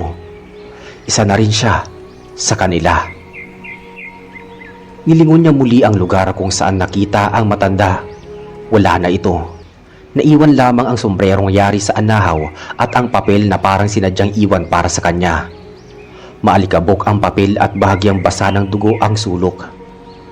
Dahan-dahan niya itong pinulot. Sa papel ay may sulat kamay na nanginginig ang letra. Hindi niya matukoy kung sulat ba ng matanda o kanya mismo. Iisa lamang ang nakasulat. Walang nakakauwi. Lahat ay saksi. Isa ka na sa amin. Bumilis ang tibok ng puso niya matapos mabasa ang sulat. Tumakbo ang isip niya sa bawat pangyayari. Ang aninong sumusunod sa kanya, ang paulit-ulit na daang parang umiikot, ang paglalim ng katahimikan at ang tulay na wala ng daan, pabalik. Lahat ay may dahilan. Lahat ay parte ng isang bagay na mas malaki pa sa kanyang pangunawa. Lumingon siya sa paligid. Ang mga punong kahoy ay mas naging madilima. Ang mga anino ay mas naging matalas. Ang mga dahon sa lupa ay hindi na ordinaryo. Ang iba ay may mantsa ng dugo. Ang ilan ay may mukha ng mga taong parang sumisigaw. Nakaimbak ang huling emosyon ng takot sa kanilang mga mata. Biglang lumamig ang hangin. Sa harapan niya, isang nilalang ang lumitaw. Hindi na si Mang Isko. Isang figurang sobrang payat, nakasuot ng itima at may mahabang buhok na tumatakip sa muka. Hindi ito gumagalaw, hindi ito nagsasalita. Pero ramdam niyang iyon ang pinagmulan ng lahat ng kasamaan sa lugar na ito. Sa gilid ng nilalang, may mga aninong dumudungaw. Mula sa mga puno, ang kanilang mga mata ay kulay pula. Walang iris, puro galit. Hindi sila gumagalaw pero alam niyang pinapanood siya. Sinusukat, tila naghihintay kung kailan siya bibigay. Ang lupa ay muling umaloga. Mula sa likod ng kanyang tinatahak, lumitaw ang mga bangkay. Hindi ito karaniwang patay. Ang kanilang balat ay wala na at ang laman ay parang niluto sa apoy. Hindi sila galit, hindi sila gutom, pero alam niya nga may kailangan sila sa kanya. Isang bahagi niya ang nawawala at ang gusto nila itong kunin. Hindi na siya makatakbo, hindi na rin siya makasigaw. Ang katawan niya ay nanigas. Hindi dahil sa takot, kundi parang unti-unti na siyang sinusuka ng mundong ito bilang isang buhay. Dahan-dahan niyang naramdaman na may humahawak sa kanyang batok. Malamig, madulas at parang walang balat. Napapikit siya, ngunit nang idilat niya muli ang mata, nasa ibang lugar na siya. Isang lugar na puno ng kandila, mga pader na gawa sa buto, lupaing basa ng dugo, at sa gitna ng lahat ng ito, isang altar na yari sa kalansay. Nakatayo sa ibabaw si Mang Isko. Buo, buhay pero hindi tao. Ang kanyang muka ay walang emosyon. Ang mga mata niya ay lumulutang sa itim. Walang puti, walang liwanag. Sa kanyang kamay ay may hawak siyang putol na ulo. Hindi niya matukoy kung kanino, ngunit may isang bagay ang malinaw. Wala na siya sa daigdig ng mga buhay. At si Mang Isko ay ang tagapagsalubong. Sa harap ng altar ng mga kalansay, nananatiling nakatayo ang binata. Hindi siya makagalaw, hindi makaiyak, at hindi rin makaiwas ng tingin. Ang paligid ay tila humihinga. Bawat dingding na gawa sa buto ay parang may sariling tibok. Ang sahig ay basa, hindi lang ng dugo, kundi ng isang likido na malapot, kulay itim at may baho ng panis na bangkay. Sa gitna ni Mang Isko, na ngayon ay hindi na simpleng matanda, ang katawan niya ay tila yari sa usok na abo, pero nananatiling buo sa anyo. Sa kanyang likod ay may tila mga pakpak, pero hindi pang anghela. Ito'y parang kalansay ng paniki, tuyo, mahaba at matulis. Hindi nagsasalita si Mang Isko, ngunit ang paligid ay nagsimulang magbago. Ang kandila sa paligid ng altar ay isa-isang namatay. Nang namatay ang huling kandila, muling lumitaw ang mga aninong kanina pa sumisilay mula sa dilim. Ngayon, mas malinaw na sila. Ang mga mukha nila ay may mga sugat na hindi gumagaling. Ang iba'y walang mata, walang bibig, at ang ilan ay wala ng ulo, ngunit nakatayo pa rin. Mula sa ilalim ng altar, may lumitaw na hagdan pababa. Parang pilit siyang inaanyayahan na bumaba doon. Ang paligid ay hindi sumisigaw, pero ang katahimikan nito ay parang hampas ng isang malakas na kulog. Ang katahimikan ay parang bumubulong sa kanyang kaluluwa. At sinasabi nga, wala ka nang babalikan. Wala siyang pagpipilian kundi lumakad. Bawat yapak niya pababa sa hagdan ay may tunog ng pagdaing. Parang ang mismong bato ay sumisigaw sa bigat ng kanyang presensya. Hindi pa siya nakakarating sa pinakailalim, ngunit ramdam niya ang lugar ay hindi lang basta libingan. Ito ay taguan ng mga kaluluwang hindi matahimik. Sa pinakailalim ng hagdan, bumungad ang isang malawak na kuweba. Dito ang mga dingding ay may mga nakasulat na mga pangalan. Ilan sa mga pangalang iyon ay pamilyar. Apelyedo nila. Apelyedo ng kanyang mga ninuno. May mga petsa at sa tabi ng iba ay may ukit ng hugis mata. Lahat nakatingin sa kanya. Sa gitna ng kuweba, may isang hukay. Malalim, itim at walang katapusan. Sa paligid nito ay may mga nilalang na nakaluhod. Parang dating tao, ngayon ay hindi na. Wala silang balat, puro ugat. Nakatungo sila, pero ang mga likod ay may mga nakaukit na mga mata. Tumitibok ng malakas ang puso ng binata. Doon niya naalala, kanina sa papela, may nakasulat. Lahat ay saksi. Isa ka na sa amin. Ngayon niya lang naintindihan, hindi siya naglalakbay papunta kay Mang Isko. Siya ang papalit sa kanya. Siya ang bagong tagapagsalubong ng mga kaluluwang ligaw. Sa likuran niya, unti-unting nagsimula ang pagsara ng kuweba. Ang liwanag mula sa daan palabas ay naglaho. Ang huling tanaw niya ay ang sombrero ni Mang Isko, nakapatong sa bato. At habang bumabalot ang dilim, nagsimulang tumugtog ang isang tila orasyon. Huni ng mga kaluluwang matagal nang nakalimutan. Hindi niya na maramdaman ang kanyang mga kamay. Nanlalamig ito kahit wala namang hangin sa loob ng kuweba. Pakiramdam niya, ang kanyang katawan ay unti-unting hinihigop ng kung anong puwersa mula sa hukay. Parang may mabigat na lubid na hindi nakikita. Pilit siyang hinihila papalapit sa gilid. Pilit niyang nilabanan, ngunit sa tuwing aatras siya, may mga matang sumisilip mula sa dilim. Hindi mata ng tao kundi mga mata ng bagay na hindi dapat umiiral. Pula ang mga ito, ngunit parang may mga lumulutang na usok mula dito. Galit ang mga matang iyon at gutom. Sa gilid ng hukay, may nakapatong na lumang libro. Gawa ito sa balat, hindi ng hayop kundi ng tao. Ang pahina ay parang balat din ng sanggola, maninipis at mamasa-masa. May mga simbolo sa loob na hindi niya maintindihan, ngunit ang bawat tingin niya ay parang nakakaintindi. Ang utak niya ay kahit walang kahulugan ang mga letra. Sa gitna ng pahina may isang larawan, ang mukha ni Mang Isko, pero bata. Nakatayo ito sa parehong altar sa kinaroroonan niya. Sa ilalim ng larawan, may isang tanong na nakasulat. Sino ang papalit kung ang tagapagsalubong ay lumisan? Biglang lumamig ang hangin. Mula sa itaas, naririnig niya ang pagsara ng hagdan. Isa-isang bumabagsak ang mga bato. Parang may gustong bumura ng daan pabalik. At nang lumingon siya, ay may isang aninong lumilitaw mula sa dilima. Hindi ito si Mang Isko. Isa itong babae. Mahaba ang buhok, basang-basa at ang mukha ay puno ng hiwa.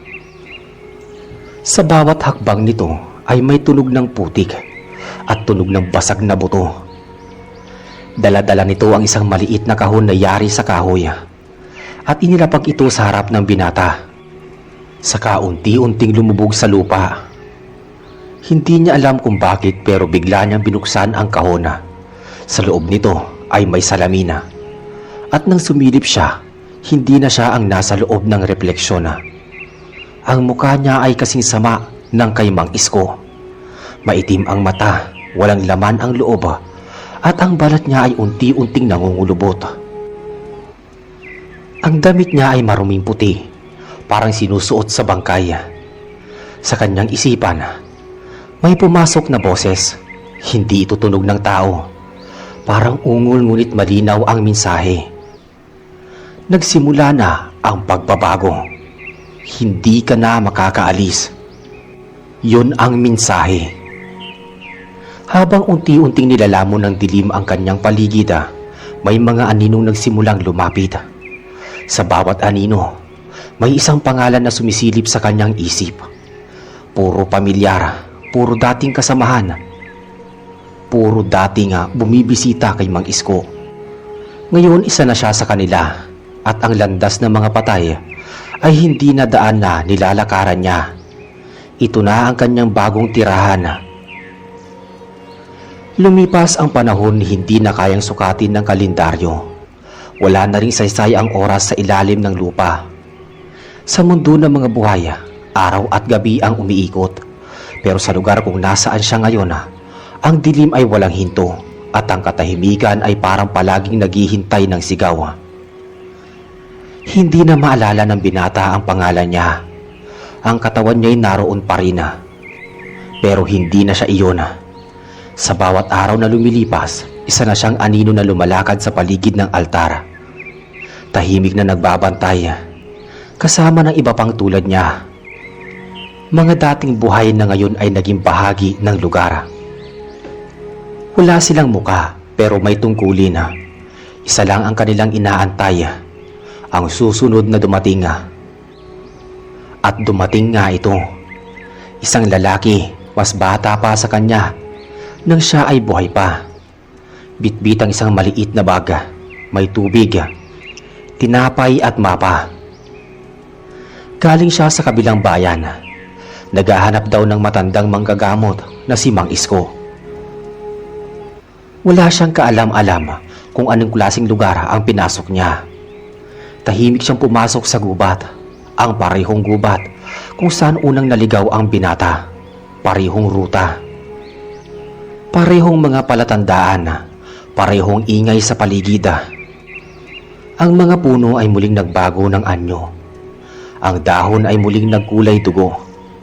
At ang mga anino ay muling nagsilabasan. Pero walang babala, walang tumigil sa kanya. Sapagkat ang mga tagapagbantay ay hindi na tao. Hindi sila naroroon para tulungan. Kasama sa kanila ang dating binata. Ngayon ay multo na ng kanyang dating sarili. Tahimik siyang nakatanaw habang tinatahak ng bagong biktima ang simula ng bangungot. Wala siyang emosyon, wala ring awa. Ang kalsada ay muling binuhay para sa panibagong yugto. At habang nilalakbay ng lalaki ang daan papunta kay Mang Isko, ang buong kagubatan ay parang muling huminga. Sa bawat hakbang ng bagong dating, may kaluluwang pumapalit ng anyo. Ang mga puno ay nagbubulungan at ang lupa ay tila sabik na. At sa dulo ng daan, muling nagpakita si Mang Isko. Hindi na siya matanda, hindi na rin siya anyong tao. Sa mga mata ng bagong bisita, isa lang siyang misteryosong matanda. Ngunit sa mga mata ng mga tagapagbantay, siya na ang ugat ng sumpa. Magaan pa ang pakiramdam ng bagong bisita habang binabagtas ang masukal na daan. Saglit pa lang siyang naglalakad pero ramdam niya nga malapit na siya. Ayon sa matanda nagsabi sa kanya sa baryo, sa dulo daw ng kakahuyan ay naroon si Mang Isko. Isang albularyo nga may kakayahang bumuhay ng pag-asang nawala. May dala siyang sulat mula sa kanyang ina, isang hiling.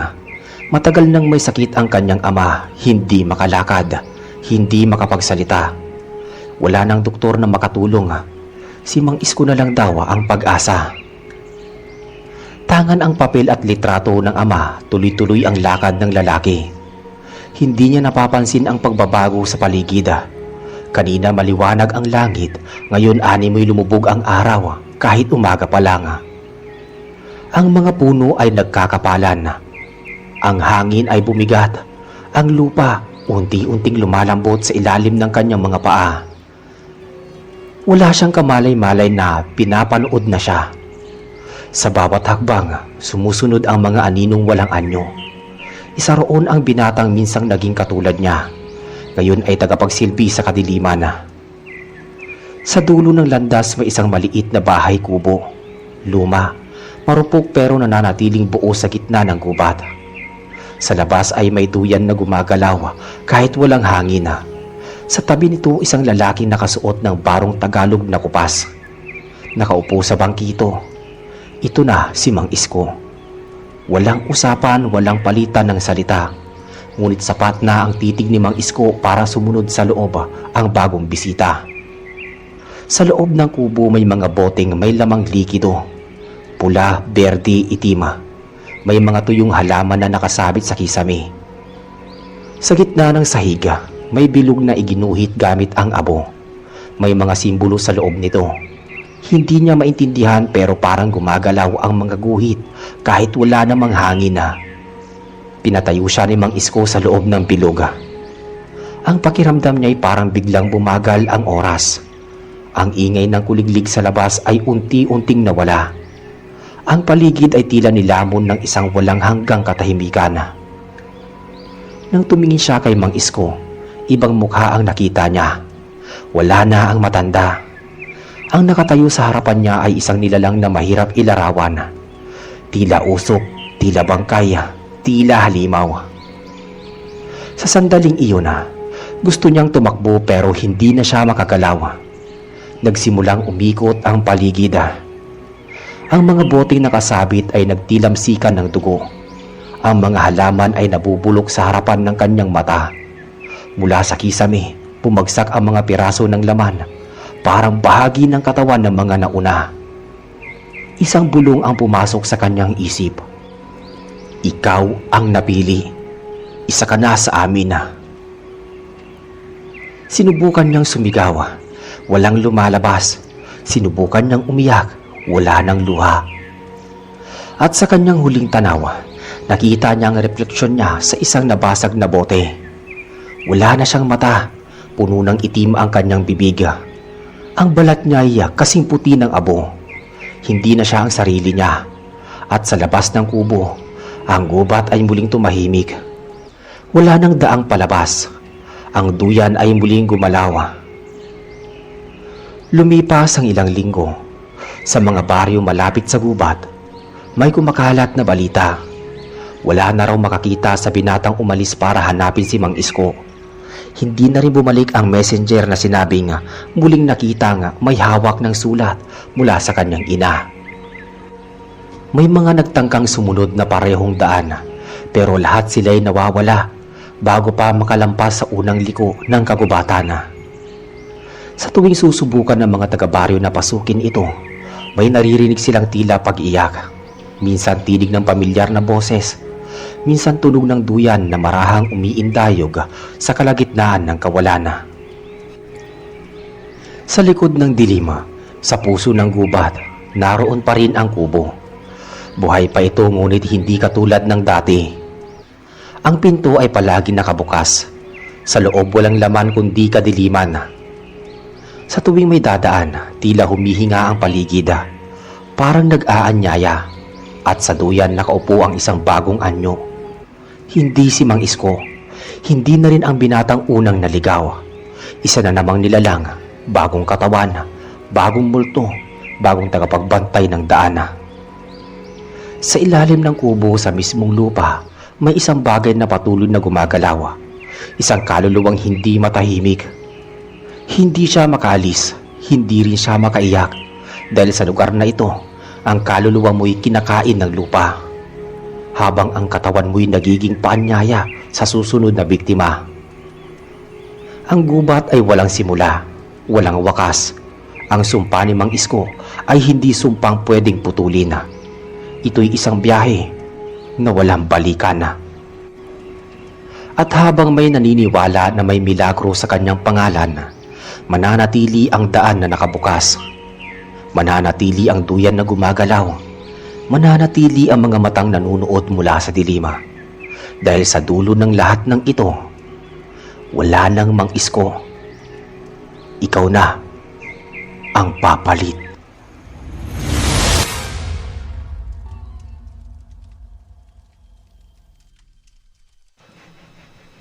Magandang gabi, Mr. Narrator.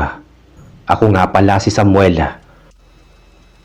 Gusto ko lang ibahagi ang kwento na nangyari sa aming probinsya sa Quezon noong taong 1981. Hanggang ngayon, kapag naaalala ko to, kinikilabutan pa rin ako dahil hindi ko akalain na totoo pala ang mga kwentong engkanto na naririnig ko lang dati. Noong 1981 sa liblib na baryo sa Quezon, may isang dalaga na kinikilala ng lahat dahil sa kanyang angking ganda. Siya si Elena. Si Elena ay anak ng mag-asawang magsasaka na sina Mang Tino at Aling Rosa. Simple lang ang buhay nila noon. Wala pang kuryente sa aming lugar at tanging gasera lang ang nagsisilbing ilaw namin pagsapit ng gabi. Si Elena ay hindi lang maganda, napakabait din niyang bata. Ngunit ang pinagtataka ng marami, kahit marami ang nanliligaw sa kanya, wala siyang pinipili kahit isa. Ang sabi sa aming baryo, meron daw nagbabantay sa kanya na hindi nakikita. Isang hapon, habang naglalaba si Elena sa batis malapit sa malaking puno ng balite, napansin niya na parang may nakamasid sa kanya. "Sino yan? Huwag mo akong bibiruin, hindi ako natutuwa," wika ni Elena habang lumilingon-lingon sa paligid. Pero walang sumasagot. Ang tanging naririnig niya lang ay huni ng mga ibon at ang agos ng tubig. Pag-uwi niya sa bahay, matamlay si Elena. Napansin ito agad ng kanyang ina. Elena, bakit parang namumutla ka? May nangyari ba sa batis? Tanong ni Aling Rosa habang naghahanda ng hapunan. Wala po, inay. Parang nakakaramdam lang ako ng biglang pagod. Sagot ni Elena bago pumasok sa kanilang silida. Simula noon, napansin ni Mang Tino na laging tulala ang kanyang anak. Minsan nauhuli nila si Elena na nakikipag-usap sa hangin sa may bintana. Isang gabi narinig ni Mang Tino na may kausap si Elena sa loob ng kwarto nito. Sino ang kausap mo, Elena? Tanong ni Mang Tino sabay bukas ng pinto. Nagulat si Mang Tino dahil nakita niyang nakaupo si Elena sa gilid ng higaan at tila may hinihimas na buhok. Pero nakapagtataka, wala namang ibang tao doon. Tay, narito si Amante. Sabi niya gusto niya akong pakasalan. Nakangiting sabi ni Elena na tila wala sa kanyang sarili. Anong amante? Wala namang tao rito, Elena. Nahihibang ka na ba? Bulyaw ni Mang Tino dahil sa takot at pagtataka. Hindi niyo po ba siya nakikita, itay? Ang gwapo niya, tay. Ang puti ng kanyang kasuotan at amoy sampagita. Sagot ni Elena habang nakatitig sa bakanting espasyo sa tabi niya. Dito na nagsimula na mabahala ang buong pamilya. Kinaumagahan kumonsulta si Aling Rosa sa isang kilalang albularyo sa aming bayan, si Tata Isko. Ayon kay Tata Isko, Rosa, ang anak mo ay nagugustuhan ng isang engkanto mula sa malaking balite. Hindi basta-basta ang nilalang na ito. Ito ay isang uri ng engkanto na may mataas na katungkulan sa kanilang mundo. Ano po ang dapat naming gawin, Tata Isko? Ayaw naming mawala ang aming anak. Pagmamakaawa ni Aling Rosa. Kailangan natin bakuran ng inyong bahay. Ngunit babalaan ko kayo. Kapag ang engkanto ay nag-alok na ng pagkain o regalo sa kanya at tinanggap niya ito, mahihirapan na tayong bawiin siya. Paliwanag ni Tata Isko. Pagbalik sa bahay, lalong lumala ang sitwasyon na. Isang gabi, nagising na lang sina Mang Tino at Aling Rosa sa isang napakabangong amoy na bumalot sa buong kabahayan. Amoy ng mga bulaklak na hindi naman matatagpuan sa kanilang paligid. Pumasok sila sa kwarto ni Elena at laking gulat nila nang makitang puno ang higaan ng dalaga ng mga gintong alahas at kakaibang prutas na kumikinanga. Elena, saan galing itong mga to? Sigaw ni Mang Tino. Bigay po to ni Amante, tay. Sabi niya po, ito raw po ang dote niya para sa akin. Tinanggap ko na po dahil mahal ko rin siya eh. Sagot ni Elena na may kakaibang kinang sa kanyang mga mata. Hindi na ito ang mga matang kilala nila. Tila nag-iba ang kulay nito at naging medyo mapusyaw na asul. Sinubukang itapon ni Mang Tino ang mga gintong alahas. Ngunit sa tuwing ihahagis niya ito sa labas, bumabalik lang ito sa loob ng bahay. Kinagabihan na, narinig ng mga kapitbahay ang malalakas na yabag ng kabayo sa paligid ng bahay ni na Elena. Kahit na wala namang nagmamay-ari ng kabayo. Dito na nagsimulang matakot ang lahat. Ang mga aso sa paligid ay ayaw tumigil sa pag-alulunga at ang hangin ay naging napakalamig kahit panahon ng tag-init. Isang gabi habang mahimbing natulog ang lahat, biglang bumukas ng malakas ang pinto ng bahay ni na Elena. Nagising si Mang Tino at Aling Rosa at nakita nila ang isang matanda na lalaki na nakatayo sa may pintuan. Ang lalaki ay nakasuot ng purong puti. Napakagwapo pero ang kanyang balat ay tila namumuti na parang porselana at ang kanyang mga tenga ay medyo matulis. Sino ka? Anong kailangan mo sa anak ko? Matapang na tanong ni Mang Tino habang hawak ang kanyang itak. Ako si Amante. Narito ako upang kunin ang aking asawa. Wika ng lalaki sa isang boses na tila nanggagaling sa kailaliman ng lupa, ngunit napakalambing pakinggan. Hindi mo siya makukuha, lumayas ka rito! Sigaw ni Mang Tino, sabay lundag upang tagain ang nilalang. Pero laking gulat niya. nang ang kanyang itak ay tumagos lang sa katawan neto na parang hangin lang. Tumawa lang ang engkanto. Elena, halika na. Naghihintay na ang ating kaharian. Tawag ni Amante. Lumabas si Elena mula sa kanyang kwarto. Nakasuot na siya ng isang mahabang puting damit na hindi nila alam kung saan galing. Ang kanyang mukha ay wala ng emosyon. Tay, Nay, patawad po. Pero kailangan ko na sumama sa kanya. Masaya ako sa piling ni Amante. Sabi ni Elena bago tuluyang humawak sa kamay ng engkanto. Sinubukang pigilan ni Aling Rosa ang kanyang anak. Elena, wag! Maawa ka sa amin! Wag mo kaming iwan! Pero sa isang kumpas lang ng kamay ni Amante, napatalsik ang mag-asawa sa sulok ng bahay at hindi na sila makagalaw. Tila ba may nakadagan sa kanila na napakabigat na bagay. Pinanood nila na habang naglalakad ang dalawa palabas ng bahay.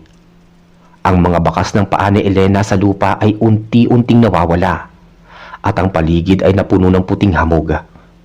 Simula noon, hindi na muling nakita si Elena sa aming baryo. Pero hindi doon natatapos ang kwento. Makalipas ang isang buwan, may mga nakakita daw kay Elena sa batis tuwing kabilugan ng buwan. Ang sabi ng mga nakakita, hindi raw siya mukhang tao. Ang kanyang balat ay tila kumikinang at lagi siyang may kasamang dalawang maliliit na bata na mabilis tumatakbo sa ibabaw ng tubig.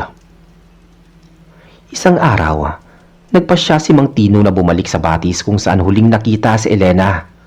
Elena, anak, magpakita ka. Sigaw ni Mang Tino habang umiiyak. Biglang huminto ang hangin at lumitaw sa kanyang harapan si Elena. Pero malayo na ang itsura nito sa dating anak niya. Tay, wag na kayo mag-alala. Maayos ang kalagayan ko rito. Pero hindi na ako pwedeng bumalik sa mundo ninyo. Bakit naman, anak? Ano bang buhay ang meron ka dyan? Tanong ni Mang Tino. Dito walang kamatayan, walang gutom, pero may kapalit ang lahat ng yon. Sagot ni Elena habang unti-unting nagiging anino ang kanyang katawan. Huwag na kayong bumalik dito dahil baka hindi lang akong makita ninyo. Simula noon naging ilag na ang mga tao sa batis na yon. Ang mga matatanda sa amin ay laging nagbababala na wag na masyadong magpapagabi sa labas, lalo kung ikaw ay maganda o gwapo. Dahil baka matipuhan ka ng mga hindi natin katulad o ibang nilalang sa kabilang dimensyon. Minsan naman may nakakarinig na magandang awitin mula sa kagubatan. Sinasabing iyon daw si Elena na umaawit na para sa kanyang mga anak na kalahating tao at kalahating engkanto. Sabi ng iba, si Elena daw ang naging reyna ng mga engkanto sa bahaging iyon ng Quezon. Pero ang pinaka nakakatakot na bahagi dito ay kapag may nawawalang bata sa aming baryo. Laging sinasabi ni Tata Isko, kinuha sila ni Elena para maging kalaro ng kanyang mga anak. Kaya hanggang ngayon ang kwento ni Elena at ng kanyang asawang engkanto ay nananatili sa isang babala sa bawat naninirahan doon. Isang gabi, habang naglalakad ako galing sa bukid, noong binata pa ako, naramdaman ko ang kakaibang amoy ng sampagita. Naalala ko kaagad ang kwento ni Elena. Binisan ko ang aking paglalakad. Hindi ako lumingon kahit may tumatawag sa pangalan ko. Samuela, Samuela. Mahinang bulong sa hangin. Alam kong hindi yun tao. Makalipas ang ilang buwan mula nang huling magpakita si Elena sa batis, hindi na naging tahimik ang buhay ni Mang Tino at Aling Rosa. Tuwing sasapit ang 6:00 ng gabi, may maririnig silang kumakatok sa kanilang dingding. Marahang katok na tila ba may nagpapaalam. Ngunit kapag binubuksan nila ang pinto, tanging malamig na simoy ng hangin lang ang sumasalubong sa kanila. Isang gabi habang naghahanda ng higaan si Aling Rosa, napansin niya ang isang tumpok ng lupa sa gitna ng kanilang sahig sa kawayan. Tino, halika rito. Bakit may tumpok ng lupa rito sa loob? Tawag ni Aling Rosa. Lumapit si Mang Tino at sinuri ang lupa. Hindi ito basta lupa lang. May kasama itong mga itim na balahibo at amoy na bubulok na karne. Rosa, mukhang hindi na ito si Elena. Iba na ang nagpaparamdam sa atin. Kinakabahang sabi ni Mang Tino. Kinabukasan, nalaman ng buong baryo na ang mga alagang hayop ni Mang Tino, ang kanilang nag-iisang kalabaw at ilang manok, ay natagpo ang wala ng buhay. Pero ang nakapagtataka, Mr. Narrator, wala silang sugat. Tila ba naubos lang ang dugo nila sa loob ng katawan dahil tuyot na tuyot ang mga ito pagkakita sa pastulan. Dito muling tinawag si Tata Isko.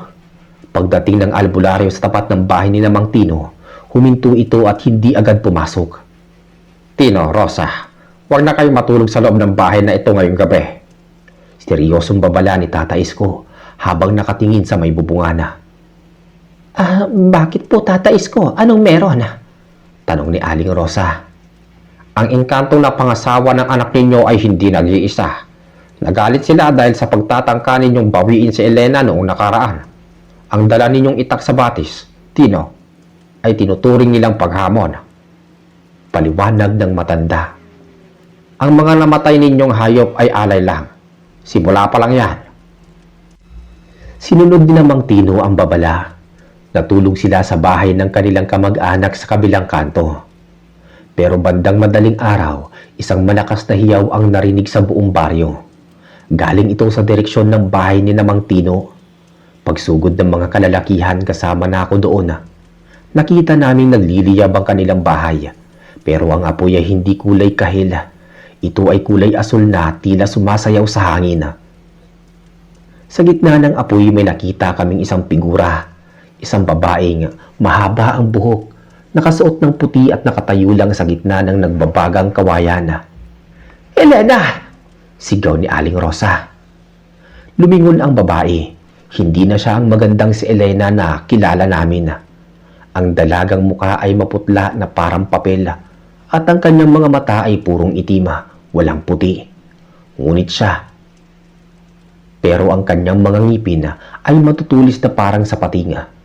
Sa isang kisap mata, kasabay ng pagbagsak ng bubungan, nawala ang figura at ang apoy ay biglang namatay. Na tila ba hindi man lang uminit ang paligid.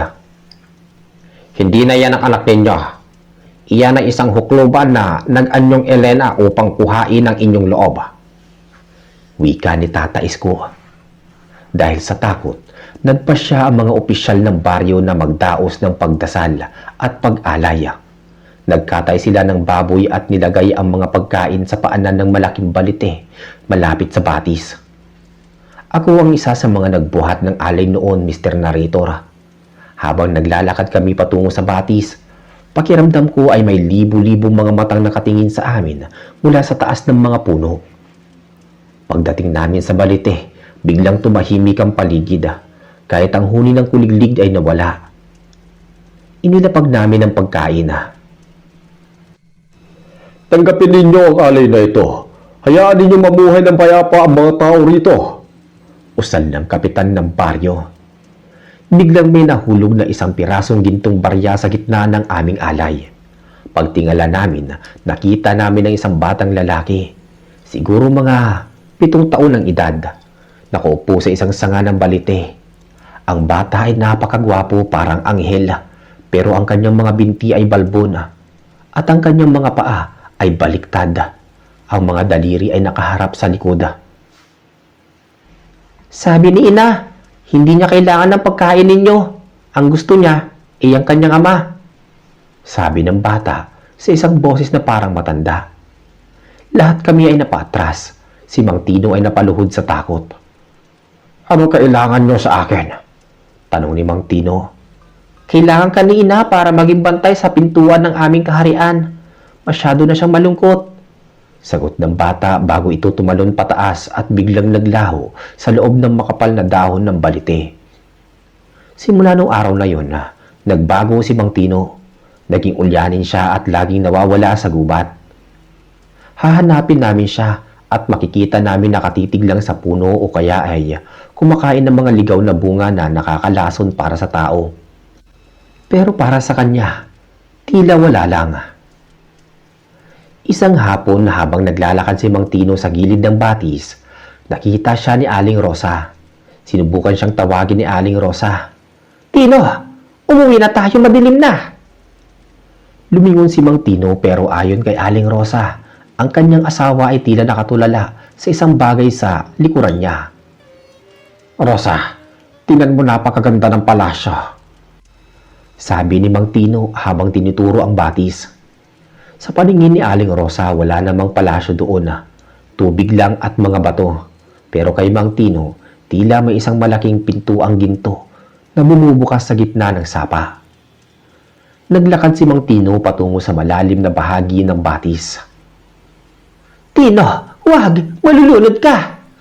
Sigaw ni Aling Rosa habang hinahabol ang asawa. Pero bago pa man niya maabutan, si Mang Tino ay tuluyan ng lumubog sa tubig.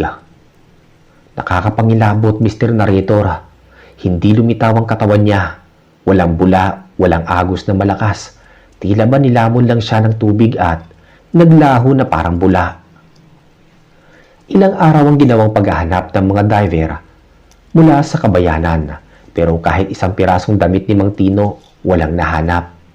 Ang sabi ng mga matatanda, tuluyan na siyang kinuha ni Elena upang makasama nila sa ilalim ng lupa. Naiwan si Aling Rosa na nag-iisa at unti-unting nawala sa sariling katinuan. Gabi-gabi siyang naririnig na nakikipag-usap sa dingding. Tinatawag ang pangalan ni Elena at Tino. Isang gabi, natagpuan na lang namin si Aling Rosa na wala ng buhay sa loob ng kanilang dampa. Pero ang pinagtataka ng doktor na sumusuri sa kanya, ang sanhi ng kanyang pagkamatay ay hindi sakit.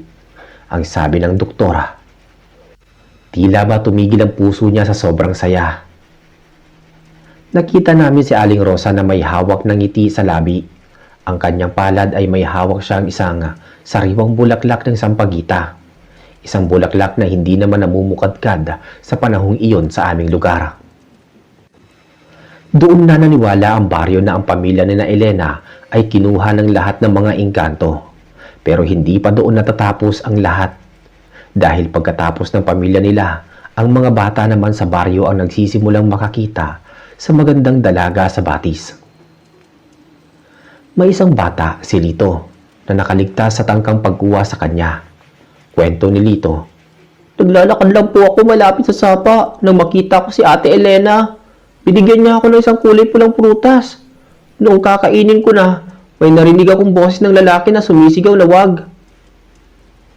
Pagtingin ko, kamukha siya ni Mang Tino, pero ang balat niya parang kahoy na. Dahil sa takot ni Lito, naitapon niya ang prutas. Pagbagsak ng prutas sa lupa, naging malaking uod ito na kulay itim. Kumaripas ng takbo si Lito at hindi na muling bumalik doon. Dahil sa takot na baka maubos ang mga bata sa aming baryo, nagpatawag ng pulong ang kapitana. Hindi na biro ang nagaganap. Ang bawat magulang ay hindi na pinapalabas ang kanyang mga anak kapag sumapit na ang alas 5 ng hapon.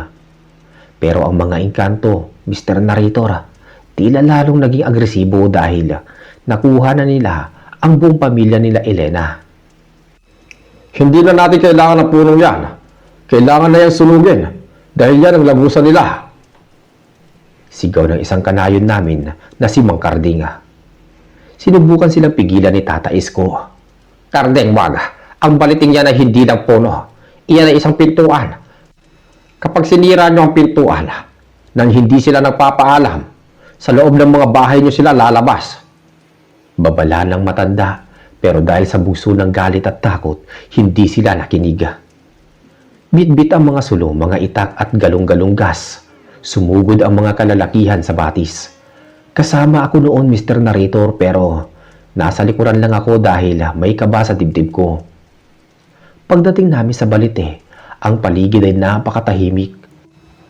Ang tubig sa batis na dating malinaw, ngayon ay kulay itim na at parang langi sa sobrang lapot. Buhusan nyo ng gas! Habang binubuhusan nila ang malaking ugat ng puno, biglang umihip ang isang napakalakas na hangin. Ang mga sulong na dala namin ay sabay-sabay na namatay. Sa gitna ng kadiliman, narinig namin ang isang hagik-gik. Hindi ito tawa. Para itong tulog ng nabali na kawayan na may kasamang huni ng tukok. Sino yan? Sigaw ni Mang Karding habang ginagamit ang kanyang lighter. Nang muling magliyab ang apoy ng sulo, halos malaglag ang puso namin sa nakita namin sa bawat sanga ng malaking balite. May mga nakasabit na parang balot o kukul na gawa sa puting sapot. At sa loob ng mga sapot na yon, naaaninag namin ang mga muka ng mga nawalang hayop. At ang masama pa, nakita namin ang pamilyar na barong ni Mang Tino na nakalawit sa isang mga sanga doon. "Umalis na tayo rito! Bumalik na tayo!" sigaw ni Karding, pero huli na. Isang malaking anino ang bumaba mula sa itaas ng puno. Hindi ito si Amante at lalong hindi ito si Elena. Ito ay may taas na halos 10 talampakan. Maitim ang balat na parang sunog na kahoy at ang mga mata ay nagliliyab na parang baga. Ito ang tagabantay ng puno, ang tinatawag naming bungisngis o minsan ay kapre ng balite, pero mas masama ang aura nito. Sa isang iglap hinablot ng nilalang si Mang Karding. Wala kami nagawa kundi ang magpulasan. Ang mga sigaw ni Mang Karding ay umalingaw-ngaw sa buong kagubatan hanggang sa bigla itong tumigil at napalitan ng tunog ng parang may dinudurog na buto. Kumaripas kami ng takbo pabalik sa baryo. Hindi namin nilingon ang aming mga kasama. Pagdating namin sa sentro, hingal na hingal kami at halos hindi makapagsalita. Pero ang masamang balita, Mr. Narrator, hindi doon natapos ang gabi. Nang gabi ding iyon, lahat ng bahay na may kasamang sumama sa batis ay nabulabog. Ang mga dingding namin ay kinakalmot ng kung anong matatalas na kuko. Sa bubungan namin, may naririnig kaming mga mabibigat na talon na tila ba mga higanting nilalang na nagtatalon-talon sa taas. "Samuel, huwag kang lalabas, magdasal tayo," sabi ng aking ina habang yakap-yakap ang aming kruspiho. Sa gitna ng kaguluhan, narinig ko ang boses ni Elena mula sa labas ng aming bintana. "Samuel, buksan mo ang bintana. Meron akong ibibigay sa'yo." Napakalambing ng boses niya, Mr. Narrator. Muntik ko na talagang mabuksan ang tarangka dahil parang hinihipnotis mo ako. Pero buti na lang, nasampal ako ng aking ina. "Hindi yan si Elena. Ang boses na yan ay galing sa hukay." Kinabukasan, ang mga taga-baryo ay nagising na may mga marka ng itim na palad sa kanilang mga pintuan. Ang mga markang ito ay hindi nabubura kahit anong kuskus. Ang sabi ni Tata Esko, "Minarkahan nila kayo. Hindi na sila titigil hanggat walang kapalit ang ginawa ninyong kalapastanganan sa kanilang tahanan." Dahil dito, napilitan ng mga matatanda na gumawa ng isang ritual na hindi na dapat ginagawa. Ang tawag nila ay paglipat ng sumpa. Kailangan nilang maghanap ng isang bagay na pag-aari ng engkanto at ibabalik ito sa kanila kasama ang isang pangako. Naalala ko, Mr. Narrator, ang gintong barya na binigay ng batang may baliktad na paa. Naiwan iyon sa batis noong nagtakbuhan kami. Kinailangan namin bumalik doon, pero sa pagkakataong to, si Tata Escuna ang nanguna. Habang naglalakad kami, napansin namin na ang mga puno na dinadaanan namin ay unti-unting natutuyo kahit na maulan naman ang panahon. Pagdating sa batis, wala na ang balite. O mas tamang sabihin na hindi na namin ito makita. Ang nandoon lang ay isang malaking hukay at ang amoy ng sampagita ay naging amoy ng patay ng daga. "Elena, Amante, narito kami para humingi ng paumanhin. Itigil nyo na ang panggugulo sa mga tao," sabi ni Tata Esko. Isang malamig na hangin ang umihip at lumitaw si Elena sa gitna ng sapa. Sa pagkakataong to, hindi na siya nakakatakot tignan. Mukha na siyang tao pero ang kanyang mga paa ay hindi na sumasayad sa tubig. Sa tabi niya ay nakatayo si Mang Tino at Aling Rosa, pero ang kanilang mga mata ay wala ng buhay. Parang mga estatwa lang sila na nakabantay sa kanya. "Masyado ng huli, Tata Esko. Ang asawa ko ay nagugutom at ang aking mga anak ay nangangailangan ng mga kalaro. Ang baryong ito ay amin na. Doon ko natanto, Mr. Narrator, na ang engkantong nakapangasawa sa magandang dalaga ay hindi lang basta umibig. Ginamit niya si Elena para magkaroon ng dahilan na pasukin ang ating mundo. Si Elena ang naging tulay nila. "Anong gusto ninyo?" tanong ni Tata Isko. Ang bawat taon, sa araw ng aking pagkawala, may isang kaluluwang dapat sumama sa amin. Kapag hindi kayo nagbigay, kami na mismo ang pipili. Banta ni Elena. Pagkatapos niyang sabihin yon, unti-unti siyang lumubog sa itim na tubig ng batis.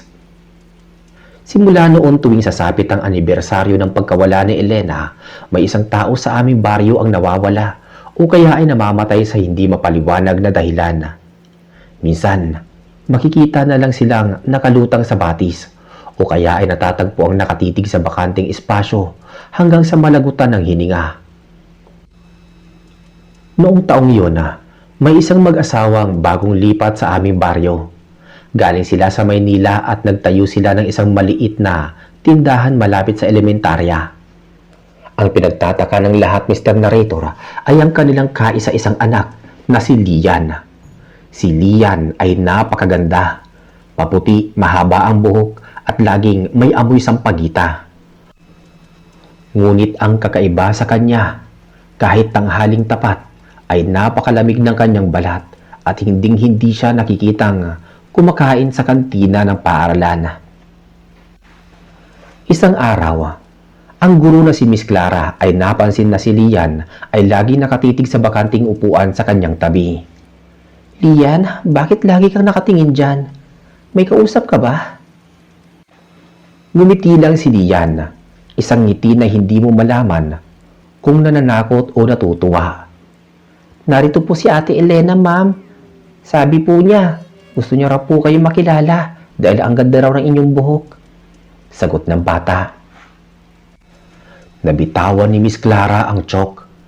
Alam ng lahat ang kwento ni Elena, pero 5 taon na ang nakalipas mula nang mawala ito.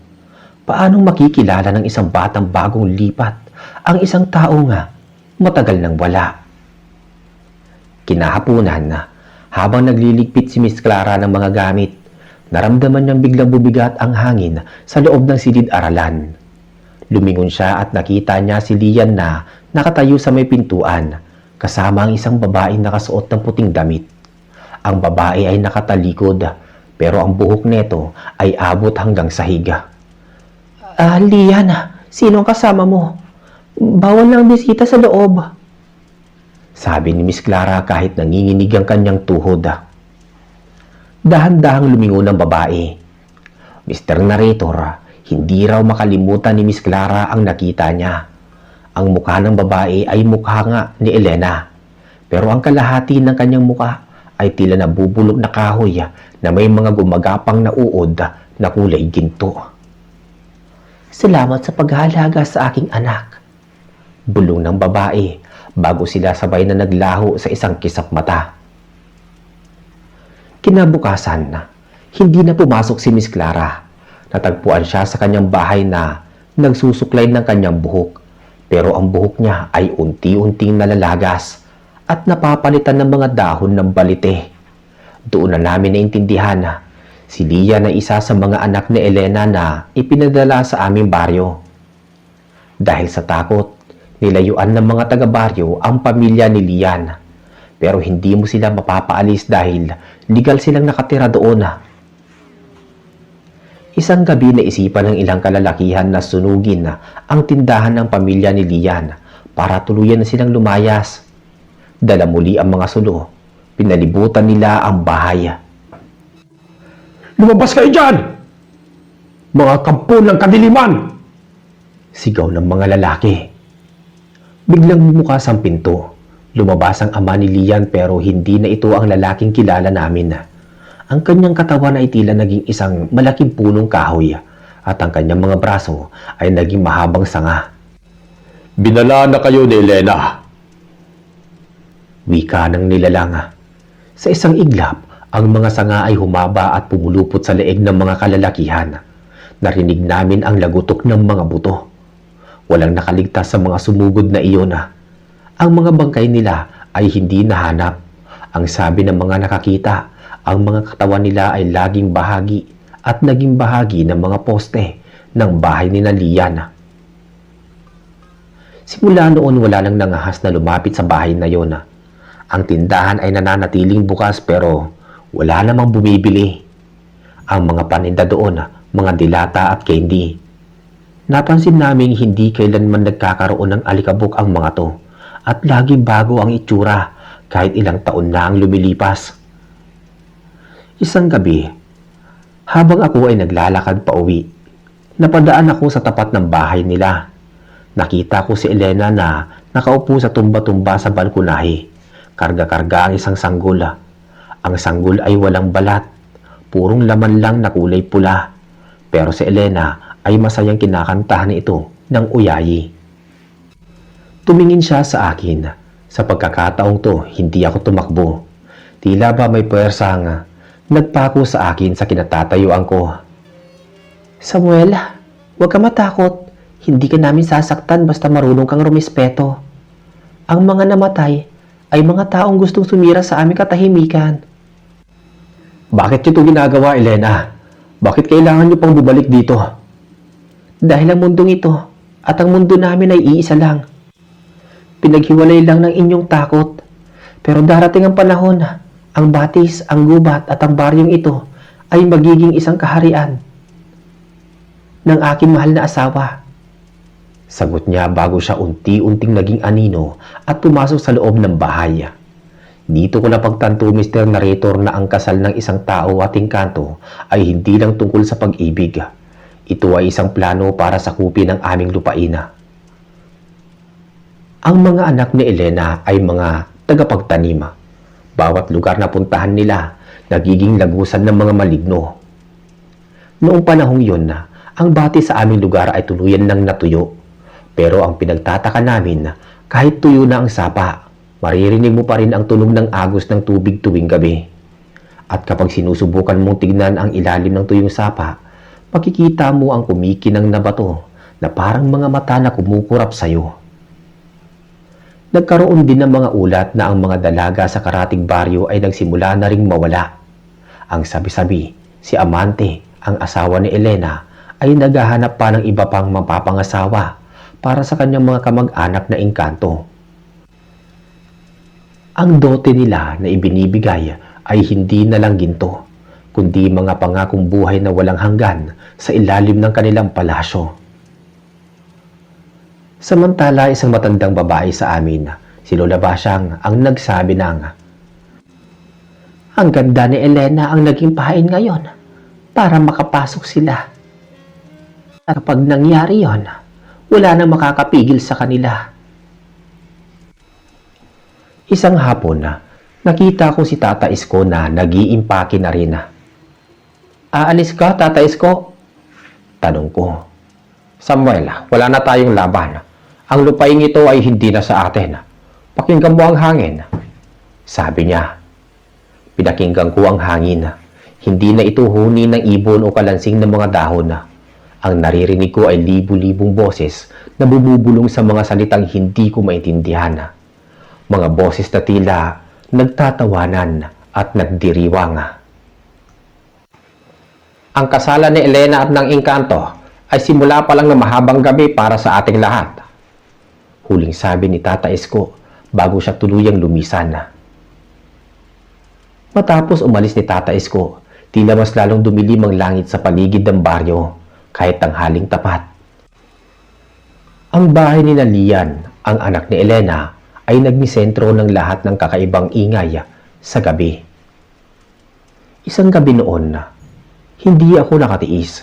Naisipan kong silipin kung ano ba talaga ang nangyayari sa loob ng bahay na yon bago ako tuluyang lumikas ng probinsya. Dahan-dahan akong lumapit sa bintana ng kanilang tindahan. Doon ko nakita si Elena nakaupo sa gitna ng sala, pero hindi siya mag-isa.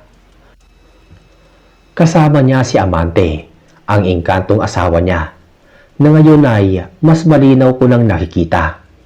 Napakatangkad ni Amante. Ang kanyang buhok ay parang mga ugat ng puno na gumagapang sa may sahig at ang kanyang mga mata ay parang dalawang itim na perlas na walang kislap. Samuel, alam kong nandyan ka. Biglang sabi ni Elena nang hindi man lang lumilingon sa akin. Napatigil ako sa paghinga. Akala ko katapusan ko na pero dahan-dahang humarap si Elena sa akin. Ang kanyang muka ay bumalik sa dati nitong ganda. Pero ang kanyang balat ay tila gawa na sa porselana. Huwag ka matakot. Narito ka dahil gusto mong malaman ang katotohanan, di ba? Napansin ko sa likod ni na Elena at Amante, nakatayo si Mang Tino at Aling Rosa. Pero parang mga rebulto na lang sila. Walang kibo at ang kanilang mga mata ay wala ng buhay. Sila ang naging mga bantay sa kaharian ng kanilang anak. Bakit kailangan madamay ang buong baryo? Tanong ko sa gitna ng panginginig. Dahil ang mundong ito ay masyadong maingay at magulo, Samuel. Sa mundo ni Amante, may kaayusan, walang sakit, walang pagtanda. Sagot ni Elena. Pagkatapos ay tinuro niya ang direksyon ng tuyong batis. Doon sa ilalim ng lupa, nakatayo ang palasyo. Ang mga nawawalang tao sa baryo, sila ang mga naging alipin at manggagawa. Masaya sila doon. Higit pa sa saya na nararanasan mo dito. Maya-maya biglang humawak si Amante sa balikat ni Elena. Sa isang kumpas ng kamay ng engkanto, ang buong paligid ay napuno ng puting usok na amoy sampagita. Narinig ko ang malalakas na kampana sa simbahan, pero ang tunog neto ay hindi nakakapagbigay ng kapayapaan. Para itong babala ng kamatayan. Umalis ka na, Samuel. Kwento mo ang nakita mo. Sabihin mo sa kanila na ang engkanto ay hindi lang basta alamat. Kami ay nandito na, namumuhay sa tabi ninyo. Naghihintay lang na susunod na magandang dalaga, nabibihagi ng puso. Huling sabi ni Elena bago tuluyang maglaho ang kanilang bahay sa harap ng aking mga mata. Kinabukasan wala nang natira sa bahay ni Lian kundi isang bakanting lote na tinubuan agad ng dambuhalang punong balite sa loob ng isang gabi.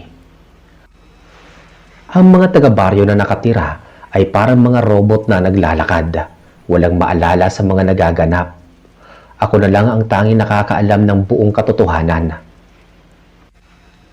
Nilisan ko ang probinsya noon. Habang lulan ako ng bus papuntang Maynila, lumingon ako sa huling pagkakataon. Nakita ko ang isang babaeng nakaputing damit sa gilid ng kalsada. May bitbit na bata, kumakaway siya sa akin. Alam kong si Elena yun. Hanggang ngayon, Mr. Narrator, kapag nakakakita ako ng magagandang dalaga na tila masyadong perpekto ang ganda, o kaya ay nakakaamoy ako ng sangpagita sa gitna ng gabi, kahit walang tanim nito sa paligid, bumabalik ang kaba sa dibdib ko. Dahil alam ko, hindi sila namamatay. Naghihintay lang sila ng panahon na para muling kumuha ng susunod na pamilyang isasama nila sa kanilang madilim at misteryosong kaharian. Ito ang kwento ng engkantong nakapangasawa ng magandang dalaga sa aming probinsya. Isang kwentong totoo na hanggang ngayon ay nag-iiwan ng kilabot sa sino mang makakaalam. Salamat sa pagsasalaysay tungkol sa pamilya ni Elena. Muli, salamat po sa inyong pakikinig. Ingat po palagi.